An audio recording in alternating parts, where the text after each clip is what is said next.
Good morning, Raptor Freaks. Lexi Outs here, and it's Wednesday morning. I'm doing Wow Wednesday, and I'm wowing to Darko Rajakovic and his wife Gaga, donating over $70,000 to the hospitals that they have in their charity, the Sick Kids Hospital here in Toronto, St. Jude's in Memphis, and then a hospital back in his home country of Serbia. And the way that he does it is he's donating a certain amount of money for every assist that the Raptors get as a team for the whole entire season. And well, last year, the Raptors broke the franchise record for assists as a team. Well, they did it again this year, y'all. They actually topped their really excellent assist total from last year this year. And honestly, I think they're going to continue to break this record for the next couple years, honestly, because as we develop and get better chemistry, that we get the upgrade of talent with Brandon Ingram next year, we are going to have better assist numbers, and we should break this record again next year. So I fully expect Darko Rajakovic to have to donate a lot more money, even more next year also. So with the add up of everything, over $70,000 was raised this season for those hospitals because of his program with the assists, Darko's assist program. It's fantastic. It's absolutely fantastic and amazing. And like I said, I expect the Raptors to break their assist record again next year. They did it this year. I mean, this is really a big, huge part of what this team's all about is assists. They want to get 30 assists every single game as a team. And I used to be happy if they got over 20 when Nick used to coach them. Now the standard is let's get 30 assists every single game. And the way they play with their quick, fast offense of passing the ball around and looking for the best high percentage shots, getting so many assists is not a surprise to me because this is the way Darko wants to play. And it's all about creating team chemistry, creating trust, creating bonds with the players so that they know that they can rely on each other. And that's the best, man. That's the best. Darko's awesome. Of course, we had the end of season interview with Darko yesterday. It was about 40 minutes. And he said a lot of interesting, great stuff. I'm reacting to that today, along with the Wow Wednesday of just looking in admiration upon our HUD coach for the charity work that he's doing right now. It's fantastic. It's so good. Darko really, really helping things out in a world where evil, greedy people want to privatize healthcare in the United States and in Canada, even more so. It's really, really nice to see somebody supporting like this. But in some ways, it's too bad that we live in a world where Darko has to do something like this. It should be that these kind of things are funded fully through government and taxes and none of this bullshit. In fact, the healthcare industry in the United States is a racket and they don't get anything of quality from it, but they pay through the nose. And that is horrible. That's absolutely horrible. If there's one country failing with healthcare industry, it's the United States. Nobody should be trying to take notes from them and replicate anything that they're doing with their healthcare. And that means the people up here in Canada that want to privatize healthcare, you're fucking evil pieces of shit. And honestly, we cannot vote for people that have that platform. And we know which side does. It's the blue signs in Canada. You cannot vote for them because they want to privatize healthcare and make everybody have to pay for, misery and sadness. If you, God forbid, have something awful happen to you in your life with your healthcare, they want you to have to pay for it financially. This country's already been running free healthcare and it works. There's nothing wrong with it. The only reason why this change would happen is greedy people want to make money off of our misery and sadness and blood and our deaths. And that is not right. And that is what the United States has. And it's absolutely a dreadful system. Trust me. Absolutely a dreadful system. All right, let's see what's going on with you guys in the chat. We'll start with Trevor J. His words of wisdom are, life is like a book. Some chapters are sad, some happy, and some very exciting, but you never turn the page. If you never turn the page, you will never know what the next chapter holds. Okay, Bob Seger, turn the page. Okay, yeah, better than the Metallica cover of it. But yeah, I agree. There's different chapters and seasons in your life, and some people are there for certain seasons and times, and they're not. Some places you'll be living in a certain place. You may be having a different address. You may move at some point. There's going to be different chapters in your life, different jobs. You change jobs. You have a different chapter starting then.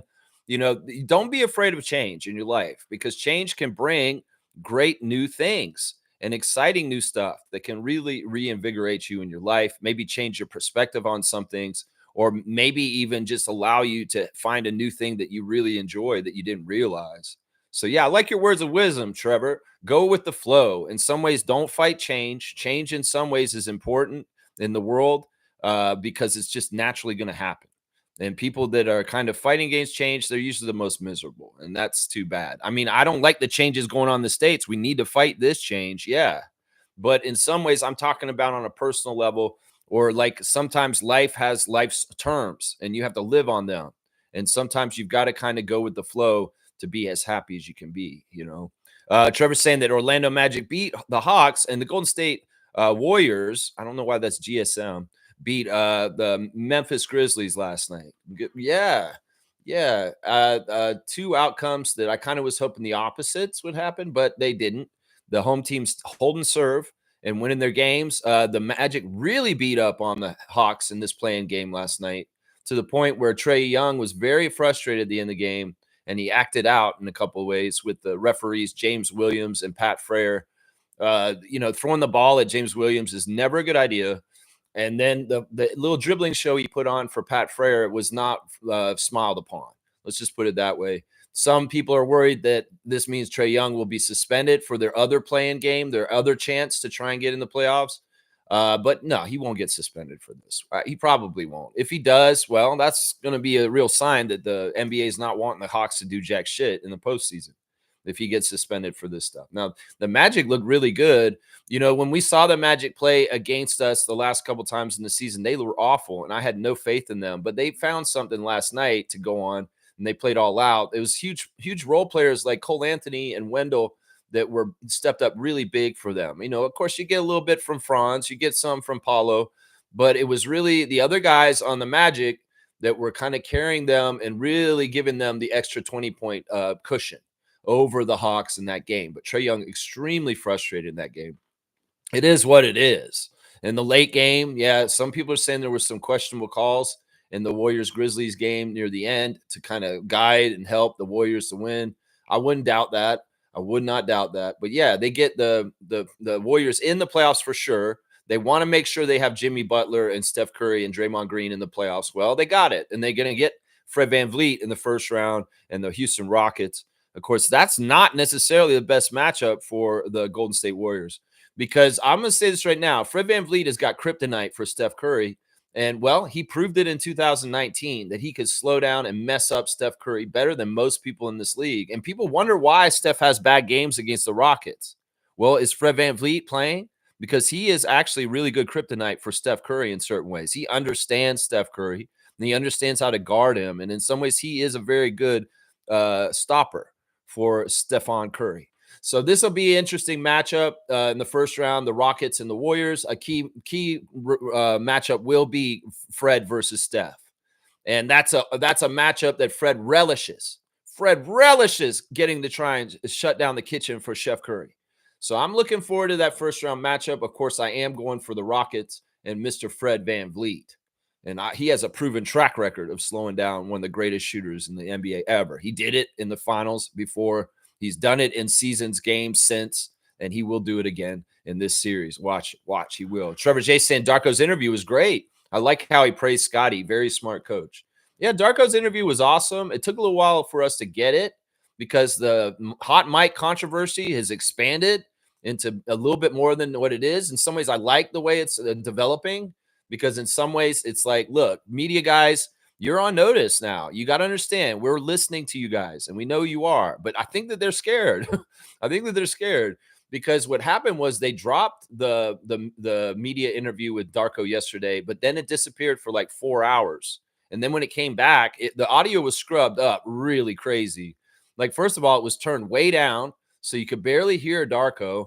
And then they absolutely blocked out all the press's voices, so you couldn't even hear their questions. So in some ways, we've gotten some gains with the audio, with the interview room, with the Raptors players and the coaches, but we just lost it all. And it's partly because of the outcry on Monday about the hot mic. I have a feeling that this is what's happened. The media is getting a backlash like crazy from Raptors fan nation, and rightfully so in some ways.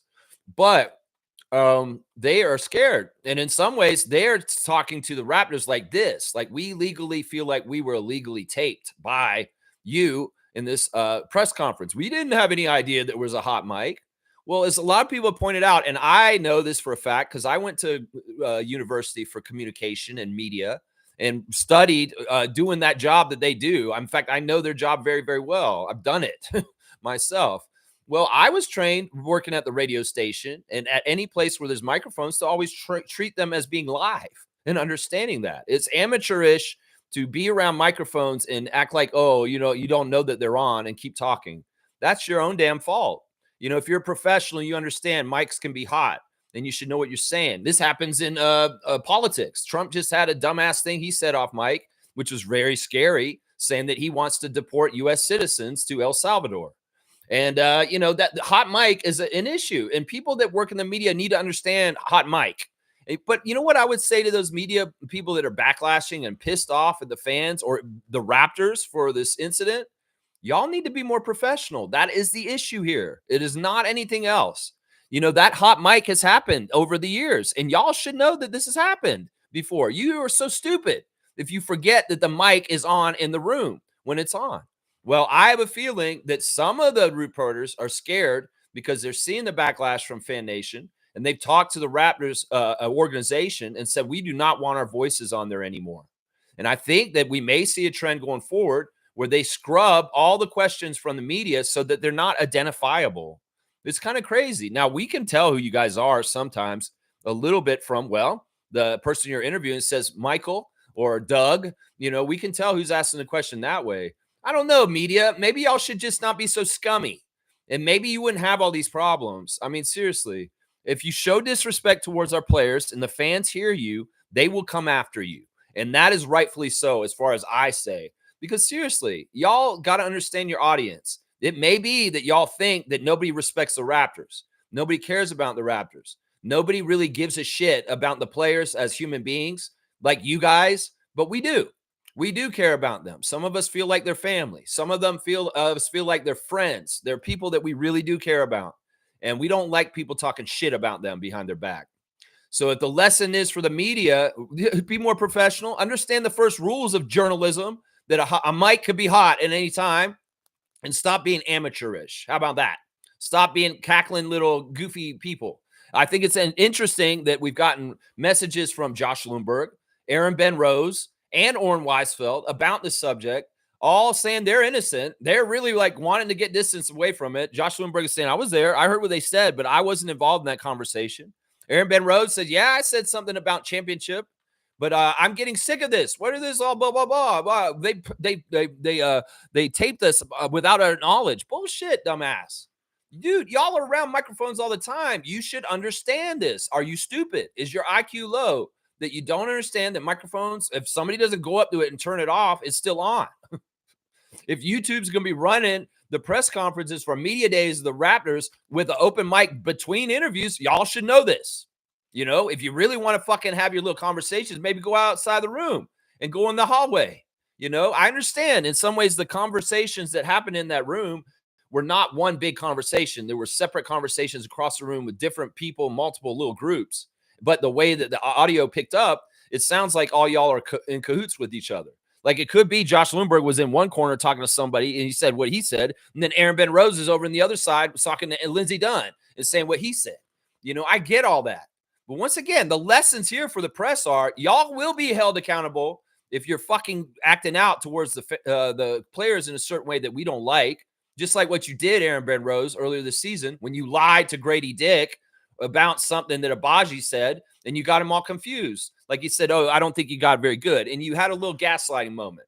Well, the Raptors fans saw right through your little ploy, Aaron Ben Rose, and they called you on it, and rightfully so. And hopefully you learned a little bit about how to do journalism better just from that little incident of stepping in it. So I'm just going to say, we don't forget this kind of shit, Aaron. We don't forget that you lied to Grady about something that Oshai said in an interview just before, and then you had an interview with Grady and you confused the hell out of him. We don't forget, Michael Grange, that you reported that Masai Ujiri is going to leave Toronto and go to the Washington Wizards. We don't forget, Josh Lewinberg, when there's little missteps and things that y'all say, Eric Corrine, Doug Smith. We don't forget. And you guys want to know why we don't like y'all is because y'all act like little fraternity fuck faces when the players leave the room and talk your shit. And we can hear y'all because there's a hot mic. Well, I'll bet you money, guys. The Raptors organization has probably heard it from the players. I mean, the press. And they're going to be in a little bit of trouble. In fact, I wouldn't put it past some little sorry piece of shit journalist putting a lawsuit on the Raptors for illegally taping them. Yes, on Monday. Yeah, I'm going to tell you right now, they're going to be doing the press conferences a lot different from now on because the press are scared. They're scared of the fans. They're scared of how powerful the fans are as far as talking to them and giving them shit. You know, they're on social media. They're probably getting DMs on their ex. They're probably getting messages and emails from people. And, you know, well, that's the thing. Avoid this shit. Be better. You don't have to worry about this. In some ways, this is just us looking out for our guys. And Scotty knows. As of yesterday, we know he knows because he posted this shit on Instagram. He posted y'all's recording of talking about how he enunciates words. Yeah, how embarrassing is that? How cringe is that? A conversation that y'all thought he would never ever heard. Well, he's heard it. He's heard it. And he's probably knows which one of y'all said that shit. So, I mean, it may be a different energy between Scotty and the press going forward as far as like trust is broken. And in some ways, he knows that y'all aren't for him. And that in some ways, you know, you guys may get a little bit less friendly, Scotty, just because why the fuck would we trust y'all? As soon as he leaves the room, he hears what y'all say. So I'm just saying, you know, y'all brought this on yourselves. Don't blame the Raptors for having a hot mic. Don't blame the fans for coming at you. You blame yourselves, press, and be better. How about that? That's what I say to y'all. Y'all acting like y'all are victims. Bullshit. You're not victims. Don't act like you're victims. You're not. You are not victims. You call it a surveillance state? No, dumbasses. You guys work in media. You should know better. You should know better. That's what I got to say on that. That's what I got to say on that right there. All right, let's see what Trevor else is saying. We will talk about the stuff that Darko said also in the interview. I like how he called Scotty a unicorn. You know, he's like one of a kind. It's true. Scotty's a throwback. I tell you right now, the closest thing to Bill Russell in this league right now is Scotty Barnes. The closest thing in this league to Bill Russell, the Celtics great, one of the greatest players to ever play in this league ever is Scotty Barnes. The closest thing in this league to Tim Duncan in this league right now is Scotty Barnes. Some people may say it's Jokic. No, it's Scotty. It's going to be Scotty. Watch. It's going to be Scotty. Scotty's that kind of type of player. In some ways, that's a unicorn in today's NBA. Because it's rare. It's not like the kind of like everybody's trying to play like Bill Russell or Tim Duncan today. No, a lot of them don't have the size combination with agility and speed to be the Tim Duncan or Bill Russell of today. And that's what Scotty is. And people can say, oh, you're fucking crazy, Lex. You're comparing him to Tim Duncan and Bill Russell. Well, you'll find out in the next couple of years, people that don't believe me. You're going to find out in the next couple of years. You're going to see it more and more. This man has opened the door for his defense. And like Darko said in his interview yesterday, the huge reason why the Raptors got better on defense this year was Scotty. Scotty turned the corner in certain ways as a team defender. He blocked more shots. He came and helped more to cover up mistakes, just like Jakob does.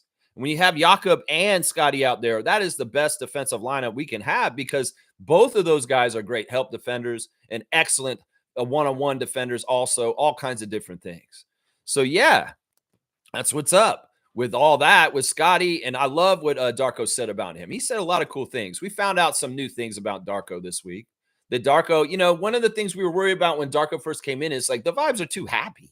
They're too good. Everybody's smiling. Everybody's happy. Everybody's enjoying playing on the Raptors. Is he actually a jerk? Does he do anything to push them? Yeah, he does. We found out this week. First, it started with Jacoby Walters' interview on Monday, talking about how coach brought him over and reamed him out in front of everybody. Told him that you need to do this, you need to do this better. And Jacoby wasn't upset about that. He wasn't upset about that in the least. He's like, okay, coach. Yeah, he's just being hard on me. So Darko has a real accountability side to him. And it's not totally friendly. Let's just put it that way. He will call people out publicly in front of the rest of the team.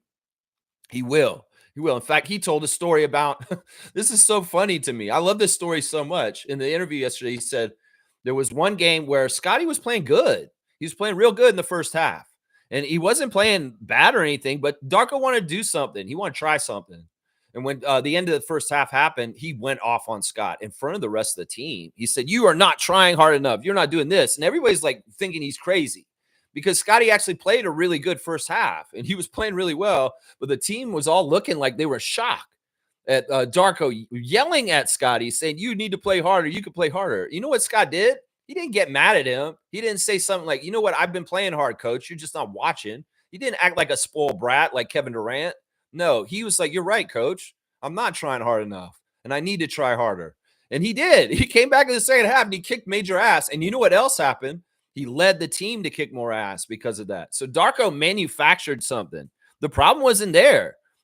Scotty he was playing fine, but Darko got him to a new level by doing that. And I think that's just interesting. It's like, look, he has the card to be both their best friend and a drill sergeant.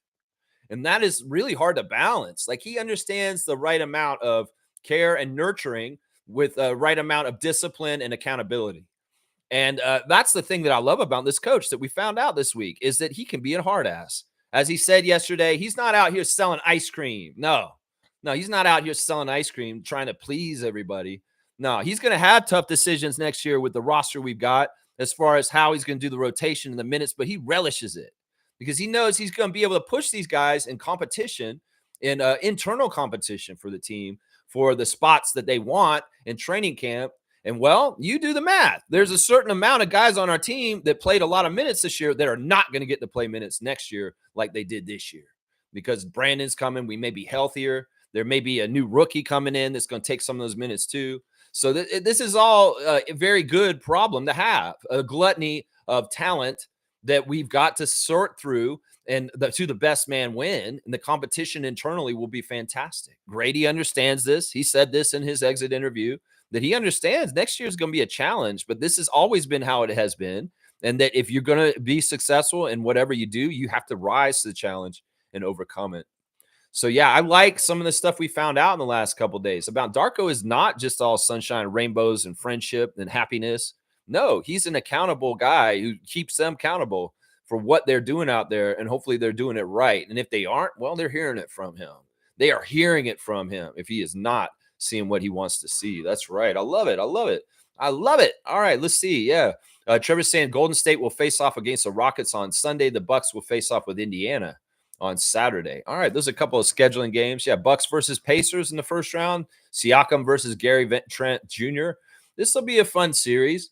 I'm rooting for the Pacers, but we'll have to see what happens. We'll have to see what happens. Yeah. Trevor's saying that Time listed the 100 most influential people in the world, and Serena Williams is on the front cover. Yeah, a figurehead in the organization of the Toronto Tempo WNBA team. Serena Williams is one of the 100 most influential people in the world.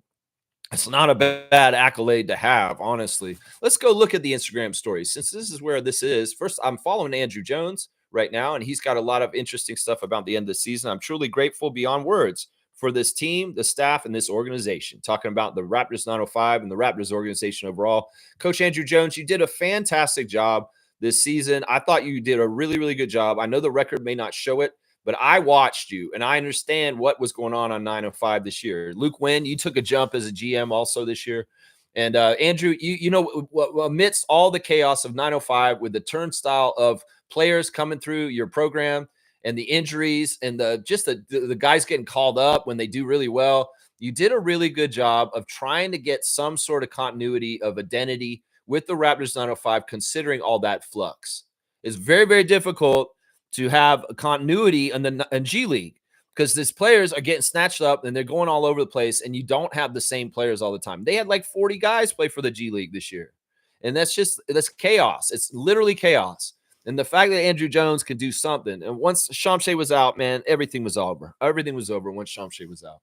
But I'm looking forward to another year of Coach Andrew Jones coaching the Raptors 905 next season. I know he's going to be even more successful in his second year, and we can build off of that. So you go, Andrew Jones. Very, very proud of the job you did. I'm not a hater of you, man. I want to see you get more and more success as time goes on. I really, really do. Yeah. All right. Let's see what else. They went fishing, apparently. Andrew Jones took his kids fishing. So there they are getting some fish. That's funny. There's a little bit of that clip. Let's see. Teresa Resch is women's sports is great business. Teresa Resch, listen here. It's on Courage Inc. It's a podcast. She's announcing the CIBC partnership with the Toronto Tempo, which is a big, huge move. It's very, very good. She's also Toronto Tempo's posting. Darko mentioned the Toronto Tempo in his press conference yesterday, saying that he can't wait for next year for the Tempo to start. Then he's going to try and go to as many home games as possible that he can here in Toronto. And, you know, when Darko was talking about this, man, once again, Darko's with us, man. He has become a Torontonian. It's kind of like what Masai did, man. Masai came to our team and started running our team 15 years ago. And, you know, he became like, he loved the city and he really became like, this is my home. This is where I live. Well, Darko's already sounding like he's like that because, like, I don't know what he's doing in the off season. Sure, he's probably going to go to Serbia. He's going to be on top of his team all over the place, but he probably spends a huge chunk of the summer here in Toronto, guys.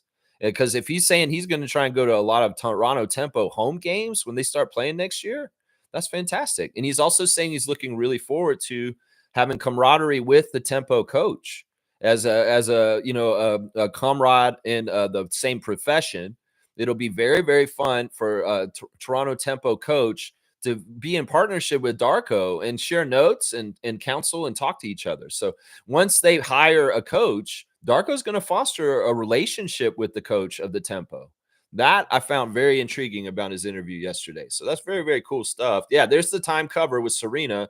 Toronto Tempo is saying so deserving of Serena. Yeah. There's also congratulations to Catherine for winning the AFC Toronto contest and going to the soccer game, being a part of the history of the first game ever. Let's see. Lindsay Dunn is on tennis now, I guess. She's talking to tennis people. I don't know what's going on there. Let's see. What else do we got? Jamal Shed has got some street game where Dwight Howard was at it, and there's some big guy doing some crazy stuff, hitting some crazy shots. And Dwight Howard was like, whoa, what's going on there, man? Some fat boy hitting shots or something. I don't know what's going on there exactly. Let's see. Teresa Resch, same stuff that was posted on the Toronto Tempo. Let's see. Young Och is reposting Chris Boucher posting a picture of Emmanuel, RJ, and Young Och. That's cool with Jack Boy Boomain. Jared Roden with a picture of him working out with the Raptors on there. That's pretty cool. Savannah Hamilton's got Darko talking about the Tempo, and also Paige Booker's money. She would make $350,000 with one season with Unrivaled, and she's going to make $340,000 for a 4-year contract on a rookie deal. So this is interesting. So the Unrivaled year, when she plays for Unrivaled in the offseason, she's going to make the whole salary for a 4-year rookie contract in the WNBA. That's crazy. So WNBA really isn't paying them that much. And it sounds like Unrivaled is unrivaled with paying them. So crazy. In one season, she'll make $350,000 in Unrivaled League, but she'll make less than that for 4 years of WNBA. WNBA may be in trouble. It's a good thing those are opposite leagues at opposite times. And well, this is what she's going to make over a whole entire year. She'll make a bulk of her money at Unrivaled, and then she'll make like what? A fourth of that is about what? Man, it's like $50,000, $70,000 in the WNBA. That's crazy. That's crazy to me. Matt Bonner's on the Smith and Jones this week, guys. Matt Bonner from the Raptors show will be showing up on Smith and Jones with Paul Jones and Eric Smith. Good stuff. There's Slim Duck's post of the guys who's talking about RJ, Oshai, and Emmanuel. And yeah, and also Slim Duck has got something about like something from Quebec. It's in French. I don't know exactly what they're saying. Siakam is talking about, this is really interesting actually. Siakam's on his Instagram stories talking about past seasons where he didn't make the playoffs with the Raptors. You know, stuff like the Tampa season, stuff like that. He always hated being on vacation already for the summer and seeing that the other teams were still playing. Like he felt like he's missing out. He hates that. He hates that. And he's so happy and feels grateful that he's in the playoffs with the Pacers this year. But yeah, Siakam letting it be known. Like it's really interesting some of the interviews with Siakam recently because he's revealing a lot about the years after the championship on the Raptors and just how difficult Tampa was.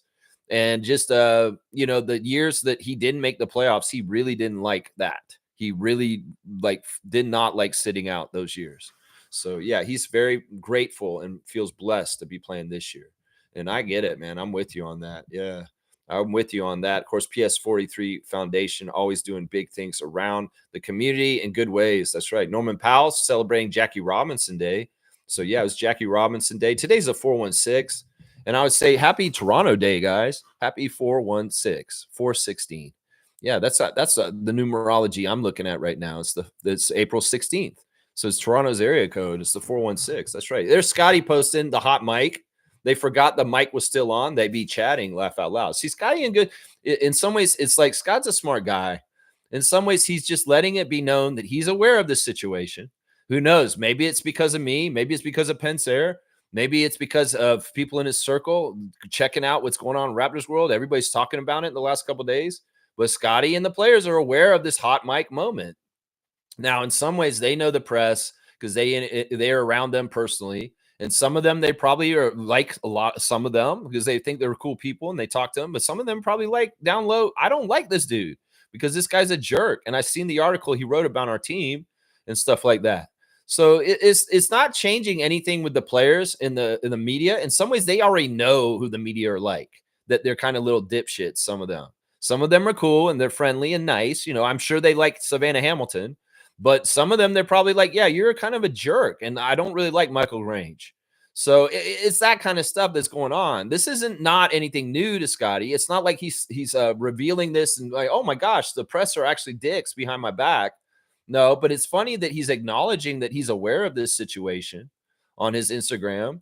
I mean, it's a really interesting. It's very, very interesting that Scotty reposted this and let everybody be known. He also reposted a part of Darko talking about Scotty. He's an amazing player. I love Scotty Barnes. I love everything he does.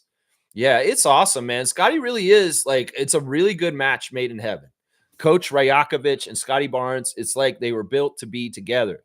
The philosophies and ideas that Darko has about Euro offense that's very passing and fast paced is something that just benefits Scott in so many different ways.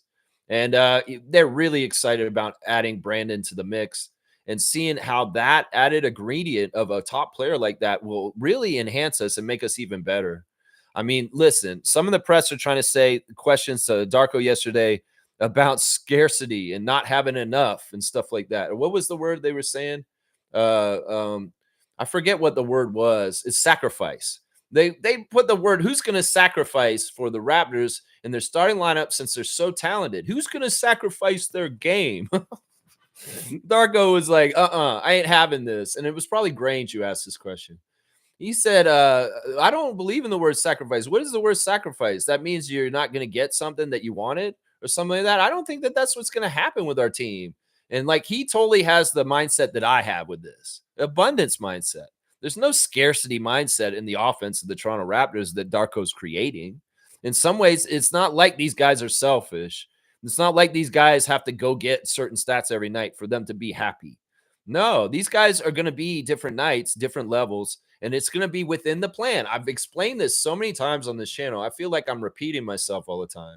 It's like the Plinko chip on Price is Right.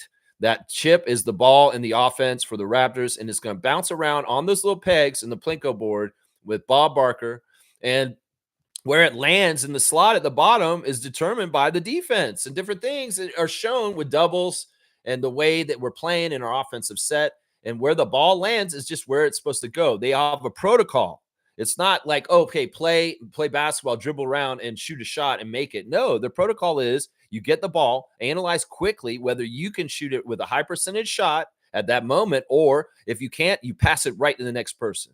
And they make the assessment next. And then they make the next assessment until you get to a high percentage shot. And often it could be a Jakob Poeltl push shot in the lane. Often it could be a Scotty Barnes post up on the side, and he's just going with a turnaround midi on someone. You know, the thing is like, look, on certain nights, certain teams will be conducive for certain Raptors to go off and go for 30. And one night, it could be RJ has an easy assignment, and he is just barreling to the lane and making shots after shots, and he's our leading scorer. And one night, it could be Brandon Ingram has to dissect a tougher defense for us. because he's a high level offensive scorer that can score on a lot of different tough things. It may be that we have to rely on Brandon on certain nights to carry the load and score more for us. That's the thing. We have options. And it's not about sacrifice. The thing is that this team is all for one for all. Their success is their own success, is all of their success. And this mentality of selfish people like Michael Grange have a hard time grasping the unselfishness of the Darko offensive system. So it's not about sacrifice, as Darko said. Well, the word sacrifice makes it sound like somebody's losing something. No.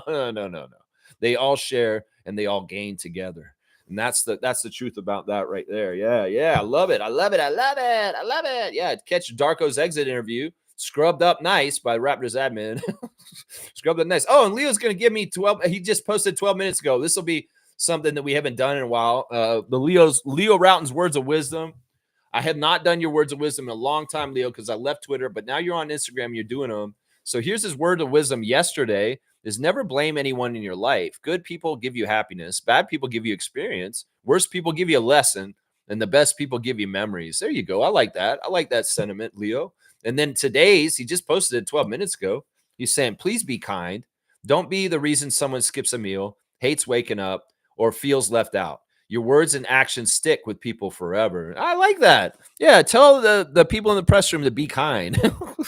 That's all we want. We want the press to be respectful of our players and stop treating them like a certain way. Seriously. Good morning. Wake up to coffee. Have a happy day. There you go, Leo Routens. You got this. Thank you, Leo, for your words of wisdom through the Instagram stories. Yeah. But yeah, there's your Instagram stories for today. Lots to talk about. Darko's interview and Serena Williams on the cover of Time magazine this morning. That's pretty cool. That's pretty cool. Kaloy's here. Morning, Raptor Freaks and Lex. Good morning to you, Kaloy. Good morning to Santino. I hope you guys are having a great Wednesday so far. Wow. Darko's awesome. We love Darko. Jill's here. Jillian's here. All right, Jill. We're going to talk about this in a second. My controversy with Jill this morning. Morning, sleepyheads. Morning. Congratulations to Fred. Fred. Okay, why to Fred? Fred's in the playoffs. We love Fred. I want Fred to beat Golden State. I do. You know, people that are in Raptors Nation that hate Fred, I have a problem with them. I really do. I don't understand why you guys hate Fred. Fred is one of the most important Raptors in the history of our Raptors. And he's one of the most celebrated, honestly, for his accomplishments. Fred VanVleet is the shortest undrafted player to ever do what he's done. Seriously. Like, I put Fred VanVleet as one of the top 3 ever undrafted players in the history of the NBA. And the other 2 guys are Moses Malone and Ben Wallace. I mean, geez Louise, why can't we be proud of Fred VanVleet, Raptors fans? Seriously, he's not on our team anymore, so you don't have to go through this thing where he's a chucker and he takes too many shots and holds on the ball too much. He's not on our team anymore. We can love him from afar and understand the accomplishments that a young man from Rockford accomplished in his career. As far as undrafted to a champion, to this, to that, all-star, the career most points in this game by a Raptor ever in the history. You know, I just don't get it. Are you that much of haters? He's the underdog. In some ways, Fred VanVleet is like the ultimate underdog in the Raptors history. Seriously, that man was not supposed to do any of this stuff he's doing right now. And the fact that he's a $45 million man per year and where he came from is a huge accomplishment. So I wish Raptors fans would truly honor and understand the amazing career and just what Fred accomplished. Fred is a short man. He's like 5'10". I'm telling you, he's not 6 foot. They're lying. He's a very, very little guy, and he did things in the NBA that people would just dream about. And like I said, that man can shut down Steph Curry. He's going to do it in the first round. Watch. Yeah. Nako's saying Golden State in 6 and the Celtics in 5. Oh, my God, Nako, you want a strike? You want a strike? Yeah, the Celtics versus the Magic series is going to be interesting. Now I'm rooting for Orlando. Orlando, go on and beat them, Franz Wagner. Go on and get crazy, Paulo Banchero. Let's see you guys step up and do something. Is Jalen Suggs back yet? I'd love to see him get back on the court right now. Yeah. I'd love to see the Magic give some trouble to them Celtics. That'd be fun. They need a little bit of some scares in the first round. Magic, can you do what you did at the Hawks a little bit to the Celtics in the next week or so? Ooh, I love that. That'd be fantastic. I would love that. Smooth saying Rockets' inexperience will be their downfall against the Warriors, in my opinion. Okay.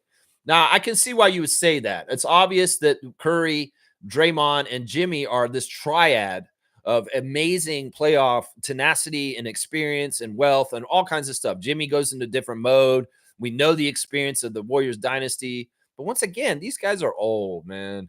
And in some ways, look, I'm going to say it again. The Warriors are in a honeymoon phase with Jimmy Butler right now, just like the Lakers have been with Luka. They aren't a complete team. They're missing certain things. And in some ways, the Rockets have way more depth than the Warriors. Now, you're saying they don't have any experience, but that's not totally true. There's certain players on the Rockets that have experience. I mean, Fred's won a championship. Fred's got experience. Dylan Brooks is a pretty experienced player.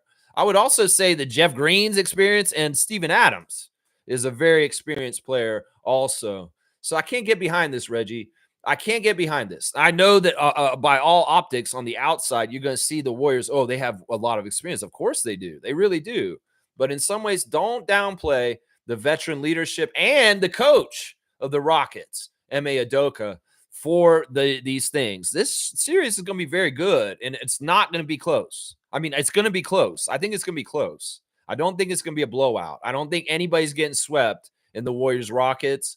I think that series could go to 7, seriously. And it could be health decides who's going to win this one. And if that's the case, I don't trust the Warriors for health. Let's just put it that way. They may have those 3 guys, but what the hell do they have on the rest of their team? And the Rockets have a solid 10-man rotation, a solid 10-man rotation. The Warriors, they are lucky they have those 3 vets. After that, it gets real scary for them on their roster. So I can't get behind this totally smooth. I can't. Smooth saying Orlando losing in 5 to the Celtics. So you think that Orlando will get one of them and then lose the other 4? That may be right. That may be right. But I'd like to see Orlando get 2 and really scare the Celtics. Hey, if they beat them, I'll be so happy. Yeah. Yeah. Smooth saying he's hoping for the Bulls to win tonight in their play-in game. Yeah.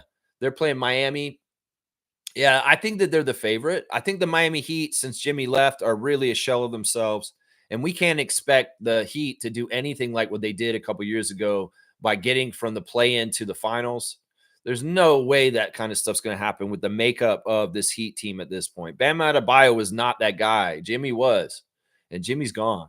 He's in Golden State. Yeah. So we'll see. I think the Bulls will win that game tonight. Yeah. Kaloy is saying this right here. He is saying, hang on, it jumped ahead. Chloe's saying Scotty posted a pic about the hot mic. Yeah, I think that's hilarious. I mean, Chris did it first. Chris posted it first, and maybe Scotty saw it through Chris. But yeah, in some ways, these players are aware of people, and especially now they've got all the time in the world because they're on break. Scotty's going to go do whatever he's going to do. He's going to keep working out. He's going to keep working on the things he's got to work on. But yeah, these players, they got more time, and maybe they're going to hear more of this stuff. It was interesting to hear Darko talk about Jamal Shed. And of course, on Monday, Jamal Shed came in and said, I'm bound to have my interview with Darko to know what I have to work on this summer in about a half an hour. And I don't know what it is, but I say, whatever he tells me, I'm going to do it because I'm a good player. I listen to my coach. And that's basically what he said. He doesn't care what Darko's going to tell him to do. He's going to try and do it. Well, Darko revealed yesterday that one of the main things he wants Jamal Shed to work on this summer is his left hand, which is very interesting. He wants him to get more adept at scoring with his left hand this offseason. So we'll have to see if that's a little, let's put a little bookmark on this.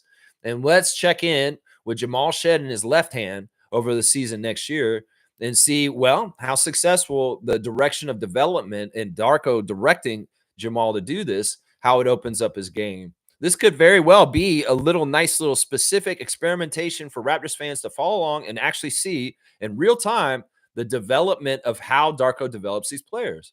So we're going to have to see Jamal's left hand development that's coming up. Of course, the other thing that Darko said that he wants Jamal to work on is his conditioning. And that's the thing. Jamal said one of the things he learned about the NBA this season is that it's really hard and this level is really tough and you got to go all out. But he also learned that he can play in it. Like there was a game where him and Jacoby had a really good game and they're leaving after the game, he said, and they turned to each other and said, you know what, we can play in this league. And they got more confident at that point. So, this is going to be very interesting to see. Jamal hopefully will do a jump with his conditioning like Scotty did. after his rookie year. It's a very similar thing. Scotty came after his rookie year and said, man, I got to be more conditioned because I got to be able to run all over the place like a crazy man for 48 minutes of an NBA game. Well, Shed, being at the positions he's at, and he cited the two people he had the hardest time guarding were Steph Curry and John Morant. And that he's more savvy for knowing them. And well, he gets his conditioning up. He'll be able to run without running out of breath and have better outcomes with fatigue in the new year that's coming up in the new season. So he's going to work on his conditioning. His left hand is what we're hearing about Jamal Shed. That's pretty cool. I like that. Yeah. Let's see what else you guys are saying. Smooth saying, and the Kings as well. So you're going for the Kings against the Mavericks. Yeah, that's where I'm going for too. The Kings will have home court advantage. DeMar DeRozan, Jonas Valanciunas, Domantas Sabonis, Zach LaVine. Yeah, that's a team I like. And of course, former Raptor Doug Christie is the coach of the Kings right now. So there's definitely a lot of Raptors Nation should be getting behind Kings Nation right now. Seriously. Why couldn't you root for Doug Christie, former Raptor, a fantastic guy? And DeMar DeRozan, come on. You're not a real Raptors fan if you can't root for the Kings in this game against the Mavs. I'm all about it. That's right. Let's go. Go Kings. Mavericks will probably win. You think the Mavericks will win? I don't know. Is DR DeRozan going to be at the game? That's what I would ask, Nako. Is DR going to be there? I'm not going to get behind you on this. Let's go Kings. I think the Kings will win. I think they will beat the Mavericks. In some ways, the NBA wants the Mavericks to go away for the season. Nico Harrison's come out in the last couple of days to say, I don't regret the Luka trade at all. It's exactly what I need to do. Oh my gosh. Way to make people hate you even more, man. But yeah, in some ways, the NBA be smart. If they want to script write Dallas out of the program, because honestly, they're a black eye this season. And the things that are happening with their franchise because of the Luka trade is not something they should be putting on blast on the playoff level. So I'm just saying they probably want the Kings to win this game. The Adam Silver probably wants them to win. G saying Toronto media needs a rebuild. Well, I'd be very curious to see if there is somebody who lost their job because of it.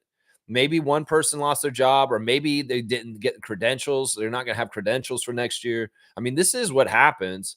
You don't have to be invited back. The Raptors can control who gets access to their media room. And in some ways, there may be some repercussions from that. There may also be, like I said, I could see one of these jabronis in the press having a lawsuit against the Raptors for having an illegal mic on them without their knowledge. Y'all should know. Once again, y'all acting like you're ignorant to the mic is so dumb. It makes you guys see. Listen, there's only two things here. Either y'all are dumb and you don't realize there's a hot mic. You're unprofessional for that. Or you do know there's a hot mic and you're being unprofessional talking. Either way, y'all are unprofessional. That is the bottom line in this. You're unprofessional with your little banter and unprofessional with that. Listen, y'all can do that on your own time. Go to the bar after the fucking media day and go goof off and talk there. But when you're in the media room, understand that mic may be on. I'll bet you they might be running up to the mic today in between interviews and turning it off and running back away just in case. Now, I'll bet you those press guys are not going to be talking out of their ass in that room anymore. They're going to be like really watching what they say in that room at this point, and rightfully so. Because y'all, we could hear y'all for a couple of years now, and half the time I'll be like, man, these guys are assholes, is what I was hearing in the chatter in between interviews. I'm like, man, these guys are assholes. Like, listen to them right now.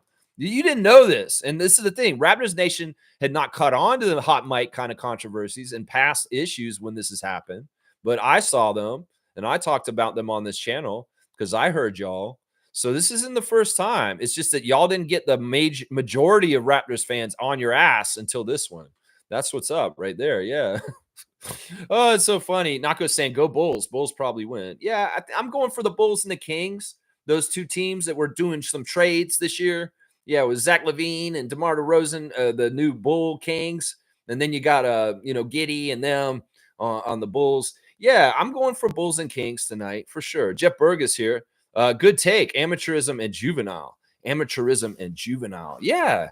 Yeah. I mean, I just feel like it's like, look, you guys have jobs that people would love to have. I would love to have one of those jobs. And in some ways, I've never really tried as hard as I should have to get it. And that's the difference between them and me.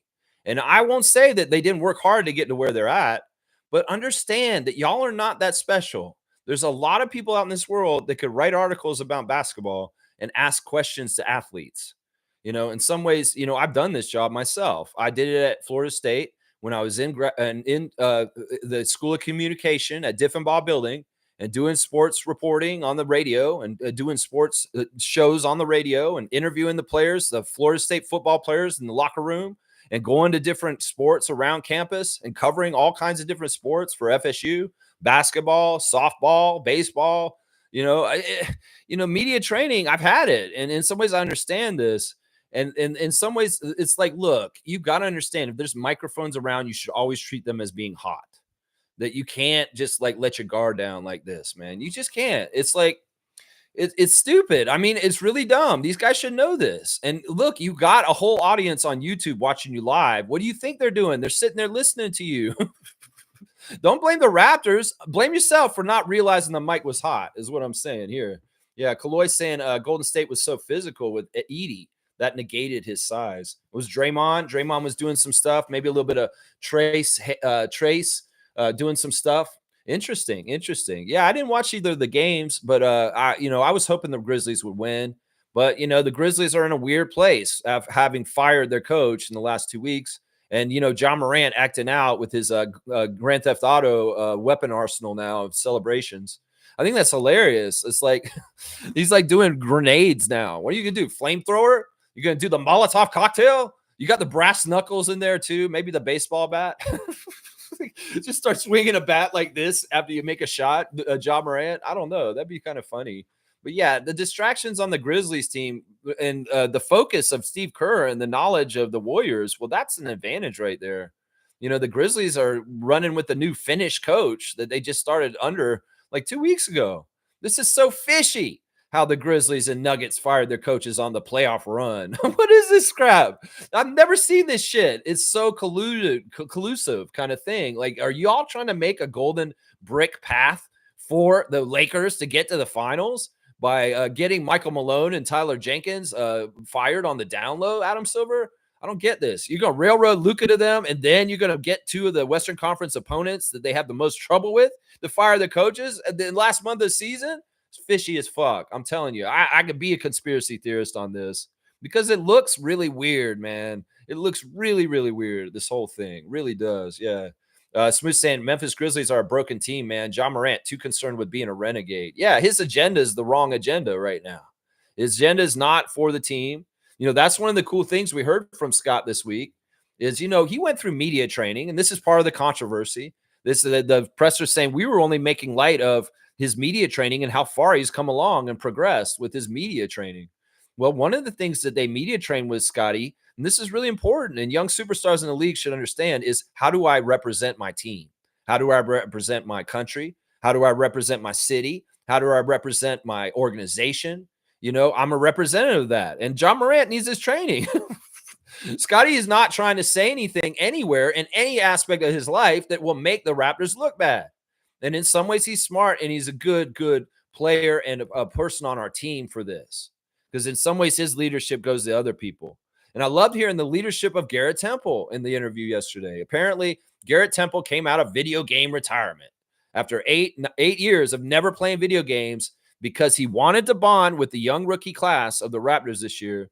He started playing video games with them this year. Oh, the sacrifices a great vet like Garrett Temple is making to ingratiate himself with the young players on the team. You had to play video games, Garrett? Oh, that's just a sacrifice. I'm telling you, man. But I'm just saying this was what was best for the team. And he was willing to do it. Sacrifice his free time to play video games again. Even though this man's a very adult person. He just had his third child. And he wears a suit to the game almost every time. Although I did see in the last game against San Antonio, you came in the tracksuit, Garrett. You did not wear the suit on the last day. But maybe that was symbolizing it's the last game and he's on his way out. But yeah, leadership, how you make the team look is important. And John Morant, you're failing. You're failing, bro. You were failing. You need that training that Scotty's had. Good morning, Raptor Freak family. Good morning to Stargate, one of the guys who, we're on top of this stuff. We're keeping track of how Adam Silver's trying to write the storyline for the Lakers this year. We're keeping track of this. That's right, Stargate and I. That's right. Smooth saying, doesn't matter who the eighth is in the West. OKC is using that series as an exhibition. I tend to say you're probably right. I mean, look, if Sacramento does get to the last seed and they're playing the the Thunder in the first round. That's going to be tough, man. That's going to be tough. Now, how healthy are the Thunder? Is Chet fully back and in it? Well, that's a big factor right there. That's a big factor. Smooth saying, I do think Fred will have some big games against Steph, but it won't be enough. Man, I'm just saying there's a lot of different pieces on that team that are very good. I mean, you can go into Alperin and talk about the level of where he is on the scale of Jokic and what he does as an all-around player for them. You can start talking about the athletic ability of Jalen Green. You can start talking about the really Swiss Army knife that the Thompson twin there is. It's Amon, right? Amon. Yeah, man, I'm telling you, they just have a lot more weapons than you think. And this is the thing about the Rockets. They're similar to the Pistons. They were in the bottom of the league like 2 years ago, and they've rose since MA and Fred came there. And this is a logical progression. They've actually gotten the second best record in the West right now. And that's huge. That's huge. They went from like a 500 team last year in the playoffs to being the second seed in the Western Conference. Do not disrespect the level that the Rockets are at. And plus, I just said they're the second seed. They have the home court advantage in this series. So I'm just saying, y'all may overlook and just automatically say, oh, the Warriors are going to beat the Rockets. But I don't see that because in some ways, we're giving too much credit to the Warriors for their past and not who they presently are right now, is what I would say about this. That's what I would say about this. Home court, and also you are underrating the Rockets. And that's crazy, Smooth, because you're classically a Rockets fan. That's what I was saying on this. Stargate saying, do we know who specifically made those comments over the hot mic? Do we have a name? Yeah, I was wondering. I was trying to figure it out. I think I don't want to name any names because in some ways I've named a couple names and these people have been attacked. You know, like Lewinberg had to clear his name. Orrin Weisfeld saying he wasn't even there. He was like, he wasn't even there. I didn't hear his voice. So I don't think Orrin was there. I think he's right. Aaron was definitely there. And he cleared his name, but he was the one who was saying the championship stuff. Like, oh, notice they didn't say championship. The person who talked about Scotty's enunciation and also Jonathan being dumb was one guy. And he's the one who really is the person who's probably needs to be the one who's not asked back to the media room. All the rest of them, they can keep coming back. I'm just saying that there's one guy that needs to go. It's that guy. And I was characterizing him yesterday as his voice sounds like he's on SpongeBob SquarePants, like as an ordinary fish, you know, you know, on SpongeBob where they have like just ordinary fish citizens in that world. And like sometimes they just get a line, like maybe they're sitting at the Krusty Krab and they're having a Krusty Krab. Mr. Krabs comes over and says, "How's your feel? How's your feel?" And there's like, "Oh, I'm not really that impressed with it." "Oh, why do you not like the Krusty Krab?" You know, his voice sounded like a SpongeBob fish to me. And I don't know. I'm not trying to be mean. I'm just trying to tell you that's what it sounded like to me. I don't know. I don't know who that guy is exactly. I think it may be Lascaris. It might be Lascaris, guys. It could be him. It's somebody, I think, from Raptors Republic, maybe. I'm not totally sure who it is. I'm not totally sure it is. That's right. Kaloy saying the word was sacrifice. Yeah, sacrifice. Who's going to sacrifice for the Raptors next year? Who's not going to eat as much at the table next year? I don't think we're all counting our calories in portions like you think, Michael Grange. No, we get the plates we get, and we're going to eat. We're all going to eat. That's what Darko said. We're all going to eat. They want all of them to eat. It's a buffet. They all going to get a plate. And, I mean, listen, Michael, you know, just because you think there ain't enough food on the table for everybody doesn't mean you're right. Doesn't mean you're right. There's enough food on that table. Trust me. And these guys, in some ways, they're not going to complain if they get just a little less morsel than they thought they would get. Seriously. Brandon Ingram's a team player. Brandon Ingram wants to get gritty on defense because that's the identity of the Raptors defense. That's what he said on Monday. He said, I really respect, like when I came to this team, I didn't realize how tough they are on defense. Like they really work hard on defense. And one of the things I need to make sure I do when I start playing for them next year is that I match them for their grittiness on defense. So Brandon is already thinking about two things to fit in with the Raptors: grittiness on defense and passing. He wants to pass. He wants to set up RJ. He wants to set up Emmanuel. He wants to set up Scotty. And that, I mean, that's all the right things. He's saying all the right things about what he's all about and what he's going to do because he's a gym rat. That's why he's hurt right now, because he overworked his body for so long in his life because he can't stay out of the gym. And because he's a student of the game and he respects the game and the values of what a good basketball player does on the court to be a good player, sharing the ball, team-oriented kind of mentality, not an individualistic person. He's going to fit in fine. He's going to be really good. As Darko said yesterday, Brandon Ingram's underrated passer. And in some ways, we're going to be seeing this. Eyes open, open eyes. The NBA and the rest of the league are going to be seeing Brandon Ingram's talent for passing on the Raptors next year. It's like everybody's so wowed about RJ and his assists this year. Well, be prepared to be wowed about Brandon Ingram and his next year. That's what I'll say on that. Yeah. Smooth saying Warriors and Lakers matching up in the second round potentially. I love that. That's the matchup they want. And if they could railroad it to that, they will. They will. They'll try and railroad it to that. That's why that may be the reason why the Warriors win is because the NBA are going to help them beat the Rockets to an extent. That's right. The Smooth saying the winner of the Clippers Nuggets gets Oklahoma City. Okay. All right. So it'll be either Clippers or Nuggets against them. Okay. Overlooking the 8th seed. Yes. All right.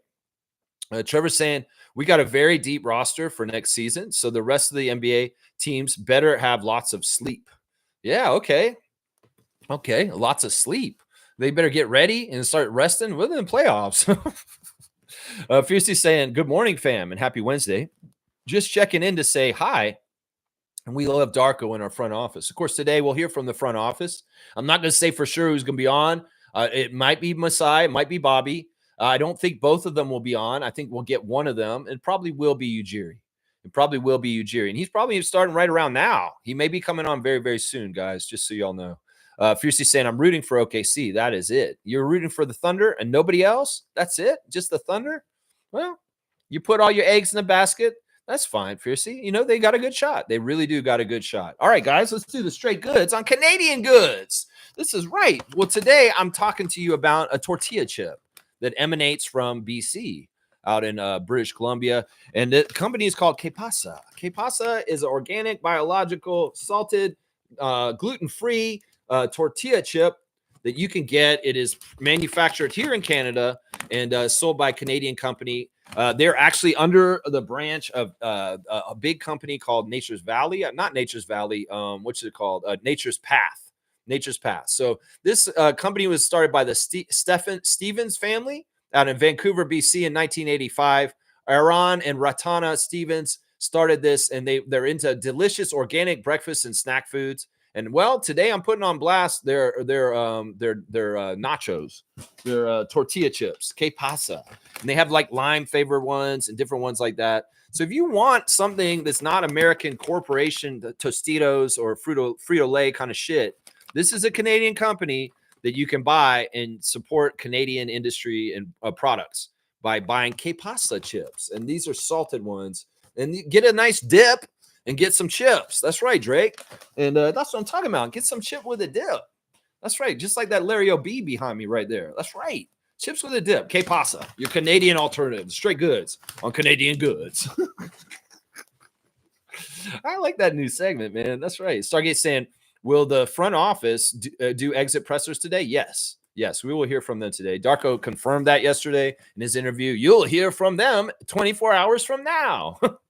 This is normal. I forgot the schedule. Players on Monday, coach on Tuesday, front office on Wednesday. So yeah, we're going to hear from them today. And I'll listen, on the Discord, once again, I did a reaction to the Darko presser, my first time watching it, because I'm doing the stream when they're on, and I'll wait till it's over and done, and then I'll watch it.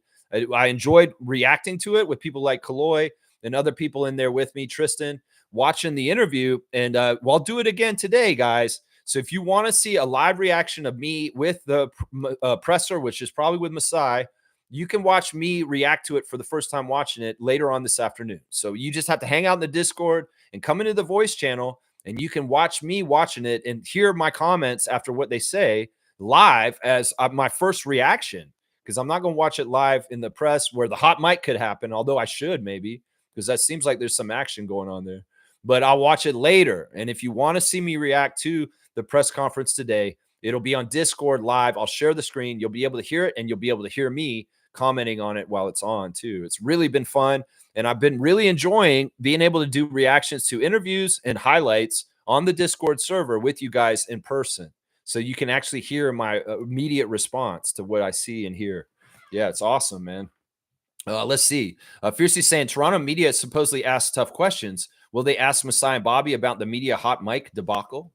No, I think that they're going to deal with this all internally and not in front of everybody. I think that's the whole point is they don't want to be recorded privately when they're in between interviews, and that they feel like their rights may have been trampled on because they were being recorded against their will without knowing. Bullshit. Don't give me that crap. In some ways, if y'all have a lawyer and you're coming at the Raptors in any kind of way on some lawsuit or something about this, any of you reporters, you're idiots. Seriously, once again, you guys, this is day one of graduate school for broadcasting. Is a mic is a hot mic whenever you're fucking around it, and y'all should know this. Seriously, I would hate to think that one of these jabronis in the media are actually trying to go through legal recourse because of this situation that happened this week. If you're litigious in this way and you feel like you're in trouble or you're going like this, man, get over yourself and just learn your lesson. Take the lesson, take the L, and be better. How about that? Be better in the future. That's what I say right there. Be better in the future. That's what I would say right there. So we're saying Golden State has some very good young guys, man. Moody, Kaminga, and Podzinski. Yeah, they're all right, but so does the Rockets have guys that are young players that are further along and have come further in their careers already. And some of them are a little bit older. Sengun, Jalen Green, Thompson, Cam Whitmore. They've got some good players on their team that are young and they do a lot of stuff. I mean, I don't know why you're arguing against your old team. Smooth, you're classically a Rockets fan. Why would you be arguing against your old team like that, man? I don't get it. I love you, man. I love you, man. It's funny. Let's see. Where am I? Got to make sure I don't miss it. And the Warriors have a good young five in the post. I forget his first name. That's Dale Davis's son, right? Trace Jackson Bell. Trace. Yeah, I think that's who you're talking about, right? Moody is saying that Moody is the best player. Okay, you're biased, and you always bring up Moses Moody because he has the same last name as you. All right, Jill, I'm going to talk about this. Jillian's spreading lies on our Discord. I know you get confused. In some ways, look, Jill, you can't talk like you know what you're talking about if you're repeatedly not saying things that are correct. You are always getting stuff mixed up. And I don't want to call you out too much, but your take on Colin Castleton, I'm going to say this once again. I pay so close attention to this team.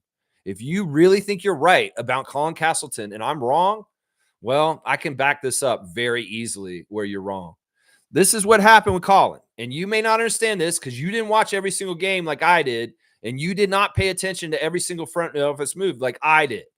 Colin Castleton was on our team 20 days ago when he was on two 10-day contracts. He paid for 20 days with the Raptors 20 days ago because Cole Schweider was on our team as the last two 10-day contracts for 20 days. So there were 40 days. There were the first 20 days were Colin Castleton. He played on our team. Then we dropped him and tried Cole Schweider. Cole Schweider was on our team for 20 days, and Colin wasn't. And well, Colin got snatched up by the Sixers and was signed to 10-day contracts with them. So those games that you put on that graphic, the only game that he played for the Raptors was the last day of the season because he signed with the Raptors last Saturday for a one-day game because he was playing for Philadelphia the nights before.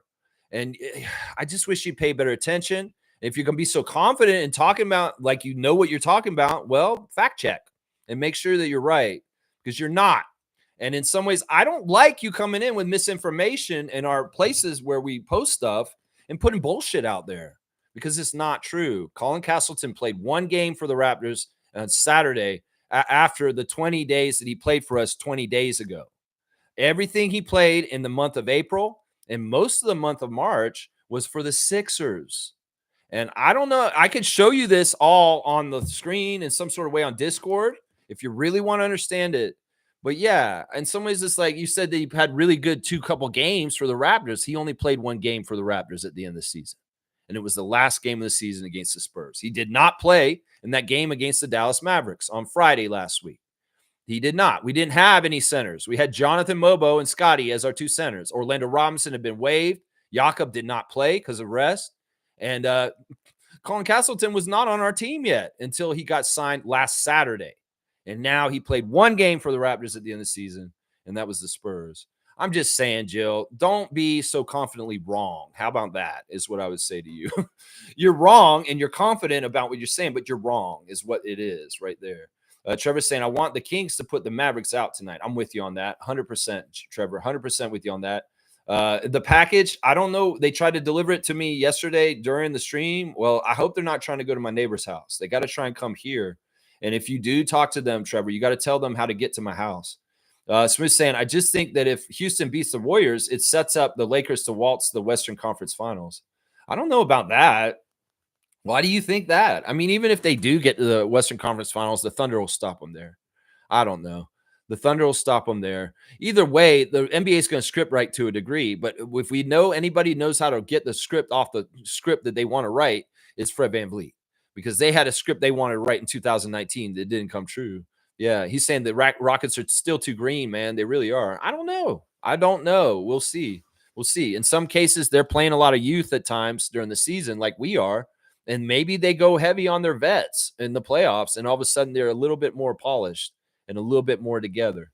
We'll have to see, man. I'm still going to predict the Rockets will beat the Warriors, but mainly because they have home court advantage. Yeah, Trevor's saying when people start defending themselves, that means guilt. They're guilty in the room. They're guilty. I mean, I don't think that Lewenberg's guilty, because I do feel like Josh Lewenberg does really carry himself with a professionalism that's right for a journalist. Because in some ways, he doesn't go for the opinion pieces.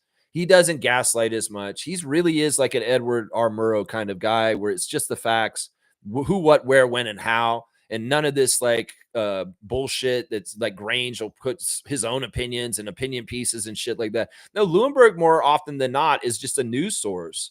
And he's not really inflecting his own personal beliefs on stuff. He's just reporting. And that's why I respect him. Now, some of the other guys, Doug Smith is in a newspaper. He's going to have to do some editorial kind of opinion pieces, with his ye old mailbag and the stuff like that. And in some ways, he deserves the right to kind of opine on the Raptors overall, because he's been there since the whole time. And he really does have a historical perspective of context to opine from. But people like Aaron Rose, he shouldn't be opining, because in some ways, he's just a kid who doesn't really know what the fuck he's talking about. And then there's other people that should be a little bit more journalistic, like the old school, like Josh Lewenberg. I still feel like he does a good job.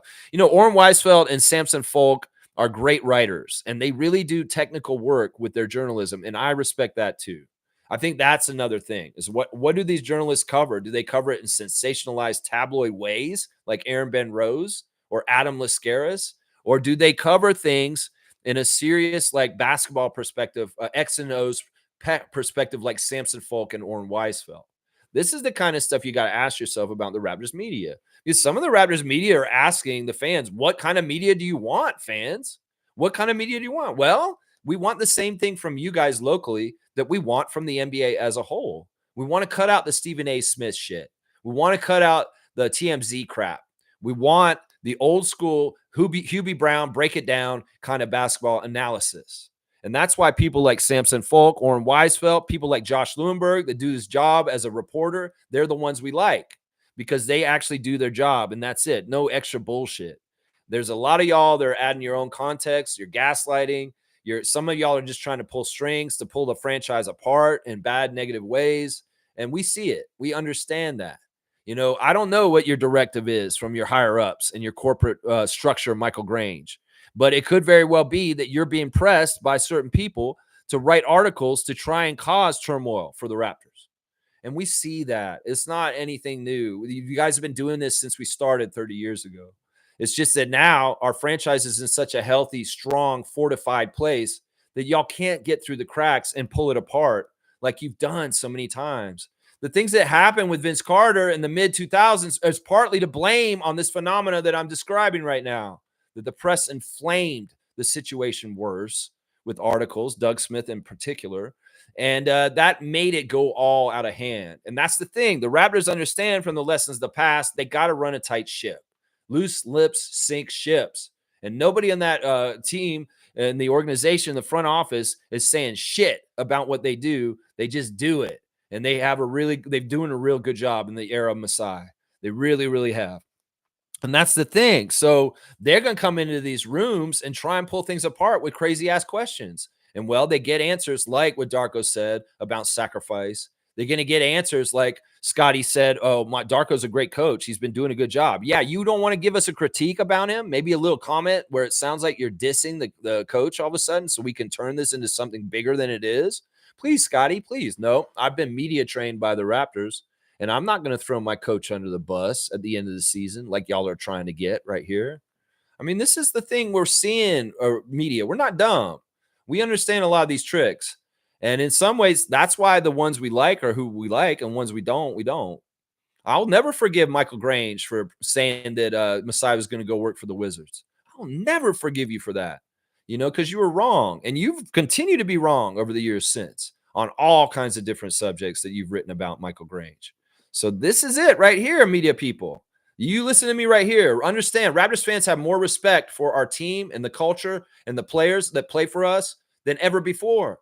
Like, you could have got away with the gaslighting, the negative coverage of the team before because people didn't care as much. Well, people care now. We've won a championship and we built this team up. I cared like this all along. And I was like one of the few that were fighting against y'all in the shadows with no internet and all kinds of stuff. And just like, man, fuck these guys, the way they cover the Raptors. They're so mean to them. I mean, I get it. They didn't deserve respect because they sucked and they weren't winning a lot. But it always pained me when the media mistreated the Raptors players and their coaches and their organization, disrespecting them on the down low, treating them like they were a second-class franchise in the city behind the Leafs. Nah, see, we're at a point where we have culture, we have preeminence, we have excellence, we have a fantastic organization, and y'all don't get no chance to chip in through the cracks and pull it apart anymore. And that's the reality that y'all have to adjust to. And at least for now, hopefully it will stay this way. We don't want it to pull apart at any point. And adjust and do maybe more feel-good stories on the players. Maybe adjust and write some more things about the truth about the Raptors and what they're building instead of gaslighting and say, I don't understand why the Raptors are so happy at the end of this losing year. What do they have to look forward to? See, y'all, the way y'all write your media sets up the casual, uninformed fan that thinks the Raptors are going nowhere and not doing anything right. That's not true. They're building something very, very good right now. So tell the damn truth with your articles. Tell the damn truth on your podcast. Tell the damn truth in your content that you're making, media. And stop fucking trying to write horror stories, gaslight them, and pull them apart. That's the advice I have for y'all. Y'all really want to know how to do your job better and cater to what the Raptors fans want from y'all? I just laid it out for you right there. Just laid it out for there. Talk about their backgrounds. I want to know about Garrett Temple and why he's such a professional, amazing person. I want to know more about Scotty Barnes and what makes him tick and makes him such a driven young man. I want to know that shit. I want to know more about the certain set plays that Darko's calling and what, get in the X's and O's. We're a smarter franchise fan base now at this point that we can get in the minutia of finer details about specific basketball stuff. And you can stop teaching us what dribbling is and out of bounds and start teaching us the higher level stuff. We're ready for it. We've graduated to that level after 30 years. We may have needed a primer on all the rules in the 90s when we were a young franchise expansion. But no, we know where we're at now, and the fans know basketball better than ever. And y'all can start teaching us AP classes, journalists. So come on, meet us with that. How about that? Be more like Samson Folk. That's what I'm saying right there. That's right. There you go. There you go. Boom goes the dynamite. Stargate saying we, the fans, need to know who it was. These are people who we trust to give us basketball news. I demand to be given a name. This is crazy. I mean, look, I don't know that it's not really publicly released who that voice is, but if we hear that voice again in the press room, I will remember who that voice is. I'll remember it. And maybe at some point I'll realize who it was. And I'll be like, oh, that's who it was. Okay. Yeah, I remember that voice. I know who it was. That's right. Kaloy saying the Aaron Rose hot mic response video was so corny and annoying. That guy needs to be traded. Y'all keep acting like Preston get traded, like Jason Kidd got traded as a coach. Man, listen, Aaron Ben Rose, the thing I don't understand about it is he's Sports Illustrated, and it shows just the decline of that organization. Sports Illustrated used to be a preeminent source for sports news. Your website went wayside, And what, you have like a swimsuit edition or something like that? This was what you were always known for. In some ways, like Aaron Rose is not a real journalist, and in some ways, it's scary that Sports Illustrated has gotten to the point where this is their guy that covers the Raptors. This dude, this is not the right person to be covering them. Seriously, in some ways, he does not handle this right. Some people say, well, he's a young person and he understands TikTok and he understands the way to get to young people with the media. Well, this is the kind of corny ass media that we're going to get in the future for young people because this is what they want. That's sad. In some ways, we want the long ass articles in Sports Illustrated that we used to get that went in depth, that were like Rolling Stone articles about like hanging out with the Eagles on tour or something like that. You know, talk about like the trip, traveling with the team with the Raptors for 2 months, Aaron Rose, and write a whole story log about, well, we flew into Denver and we played Jokic and them. And that night I saw this and this and this. Hey, where's the storytelling in journalism anymore? It's all quick bites and writing this. Why the fuck can't we get some gonzo journalism like Hunter S. Thompson? Can y'all fucking go and experience the team and write it from that perspective? Because I remember all kinds of great articles on Sports Illustrated where they had depth and they had a theme and it was like a well-written article. And it's like, wow, I learned about the team and wow, this writer's really talented. They really wrote a really interesting narrative around the events that they saw and journalized as a journalist. You know, like what the fuck? Seriously. Where did that kind of journalism go? When have we gotten a 5-page article in Sports Illustrated that's just on one player and shadowing them for like a month or two? Seriously, like where is this shit? It's a little bite-sized TikTok. I'm going to do a little dancey, goofy-ass face. Aaron Ben Rose. This is the Raptors. Is this where we're going? This is so fucked, is what I'm saying on this, man. Reggie's saying, Suns looking to hire a young coach and be trading Kevin Durant. If they can't trade Bradley Beal, likely be bought out. This is hilarious. Bradley is so stupid. Like, it came out in the last couple of days that Mike Budenholzer came to Bradley Beal and said, could you be a little bit more like Drew Holiday? I think that's a very valid request. I mean, seriously, in some ways, I translate as being Mike Budenholzer is asking you, Bradley, to play defense. That's what he's doing. He said it kind of in a nice way. In some ways, he could have just said, why don't you fucking play defense? No, he said, could you play more like Drew Holiday? Bradley was insulted. He's like, oh my gosh, how dare you say I should play like another player in this league? Well, what are you doing that's working, Bradley? Why don't you listen to your coach? Are you so fucking arrogant that you can't understand what the message is from him? He's saying, play defense, dumbass. Listen, Drew Holiday's got 2 rings with 2 different teams. He's a very successful player. What the fuck have you done with your career, Bradley Beal? So get off your high horse with your bullshit. And you know what? Coach Bud's trying to help you, you dumbass. But no, he's in his own little world. He's got a no trade clause. He's untouchable. He's so good. He doesn't need to get better. Yeah, Bradley Beal, you're a fucking waste. Your career has been a waste. What the fuck have you done in your career? Seriously. Yeah. Yeah. And in some ways, it's like hilarious. So they're going to not be able to trade him because he has a no trade clause. They can buy him out. You think Bradley Beal is going to let them buy him out? Man, I don't know. He's just a huge headache. And the Phoenix Suns have been an absolute disaster since Matt Ishiba took over. Absolute disaster. One of the biggest disappointment and fail teams ever, spending so much money too to get nowhere. In Phoenix, spending so much money. I hope Kevin Durant goes to New York. This is what I could see happening. What if the Knicks get bounced early in the playoffs? Somehow, some way. Maybe because Thibodeau ran his starters to the ground and they're a little bit injured on the down low.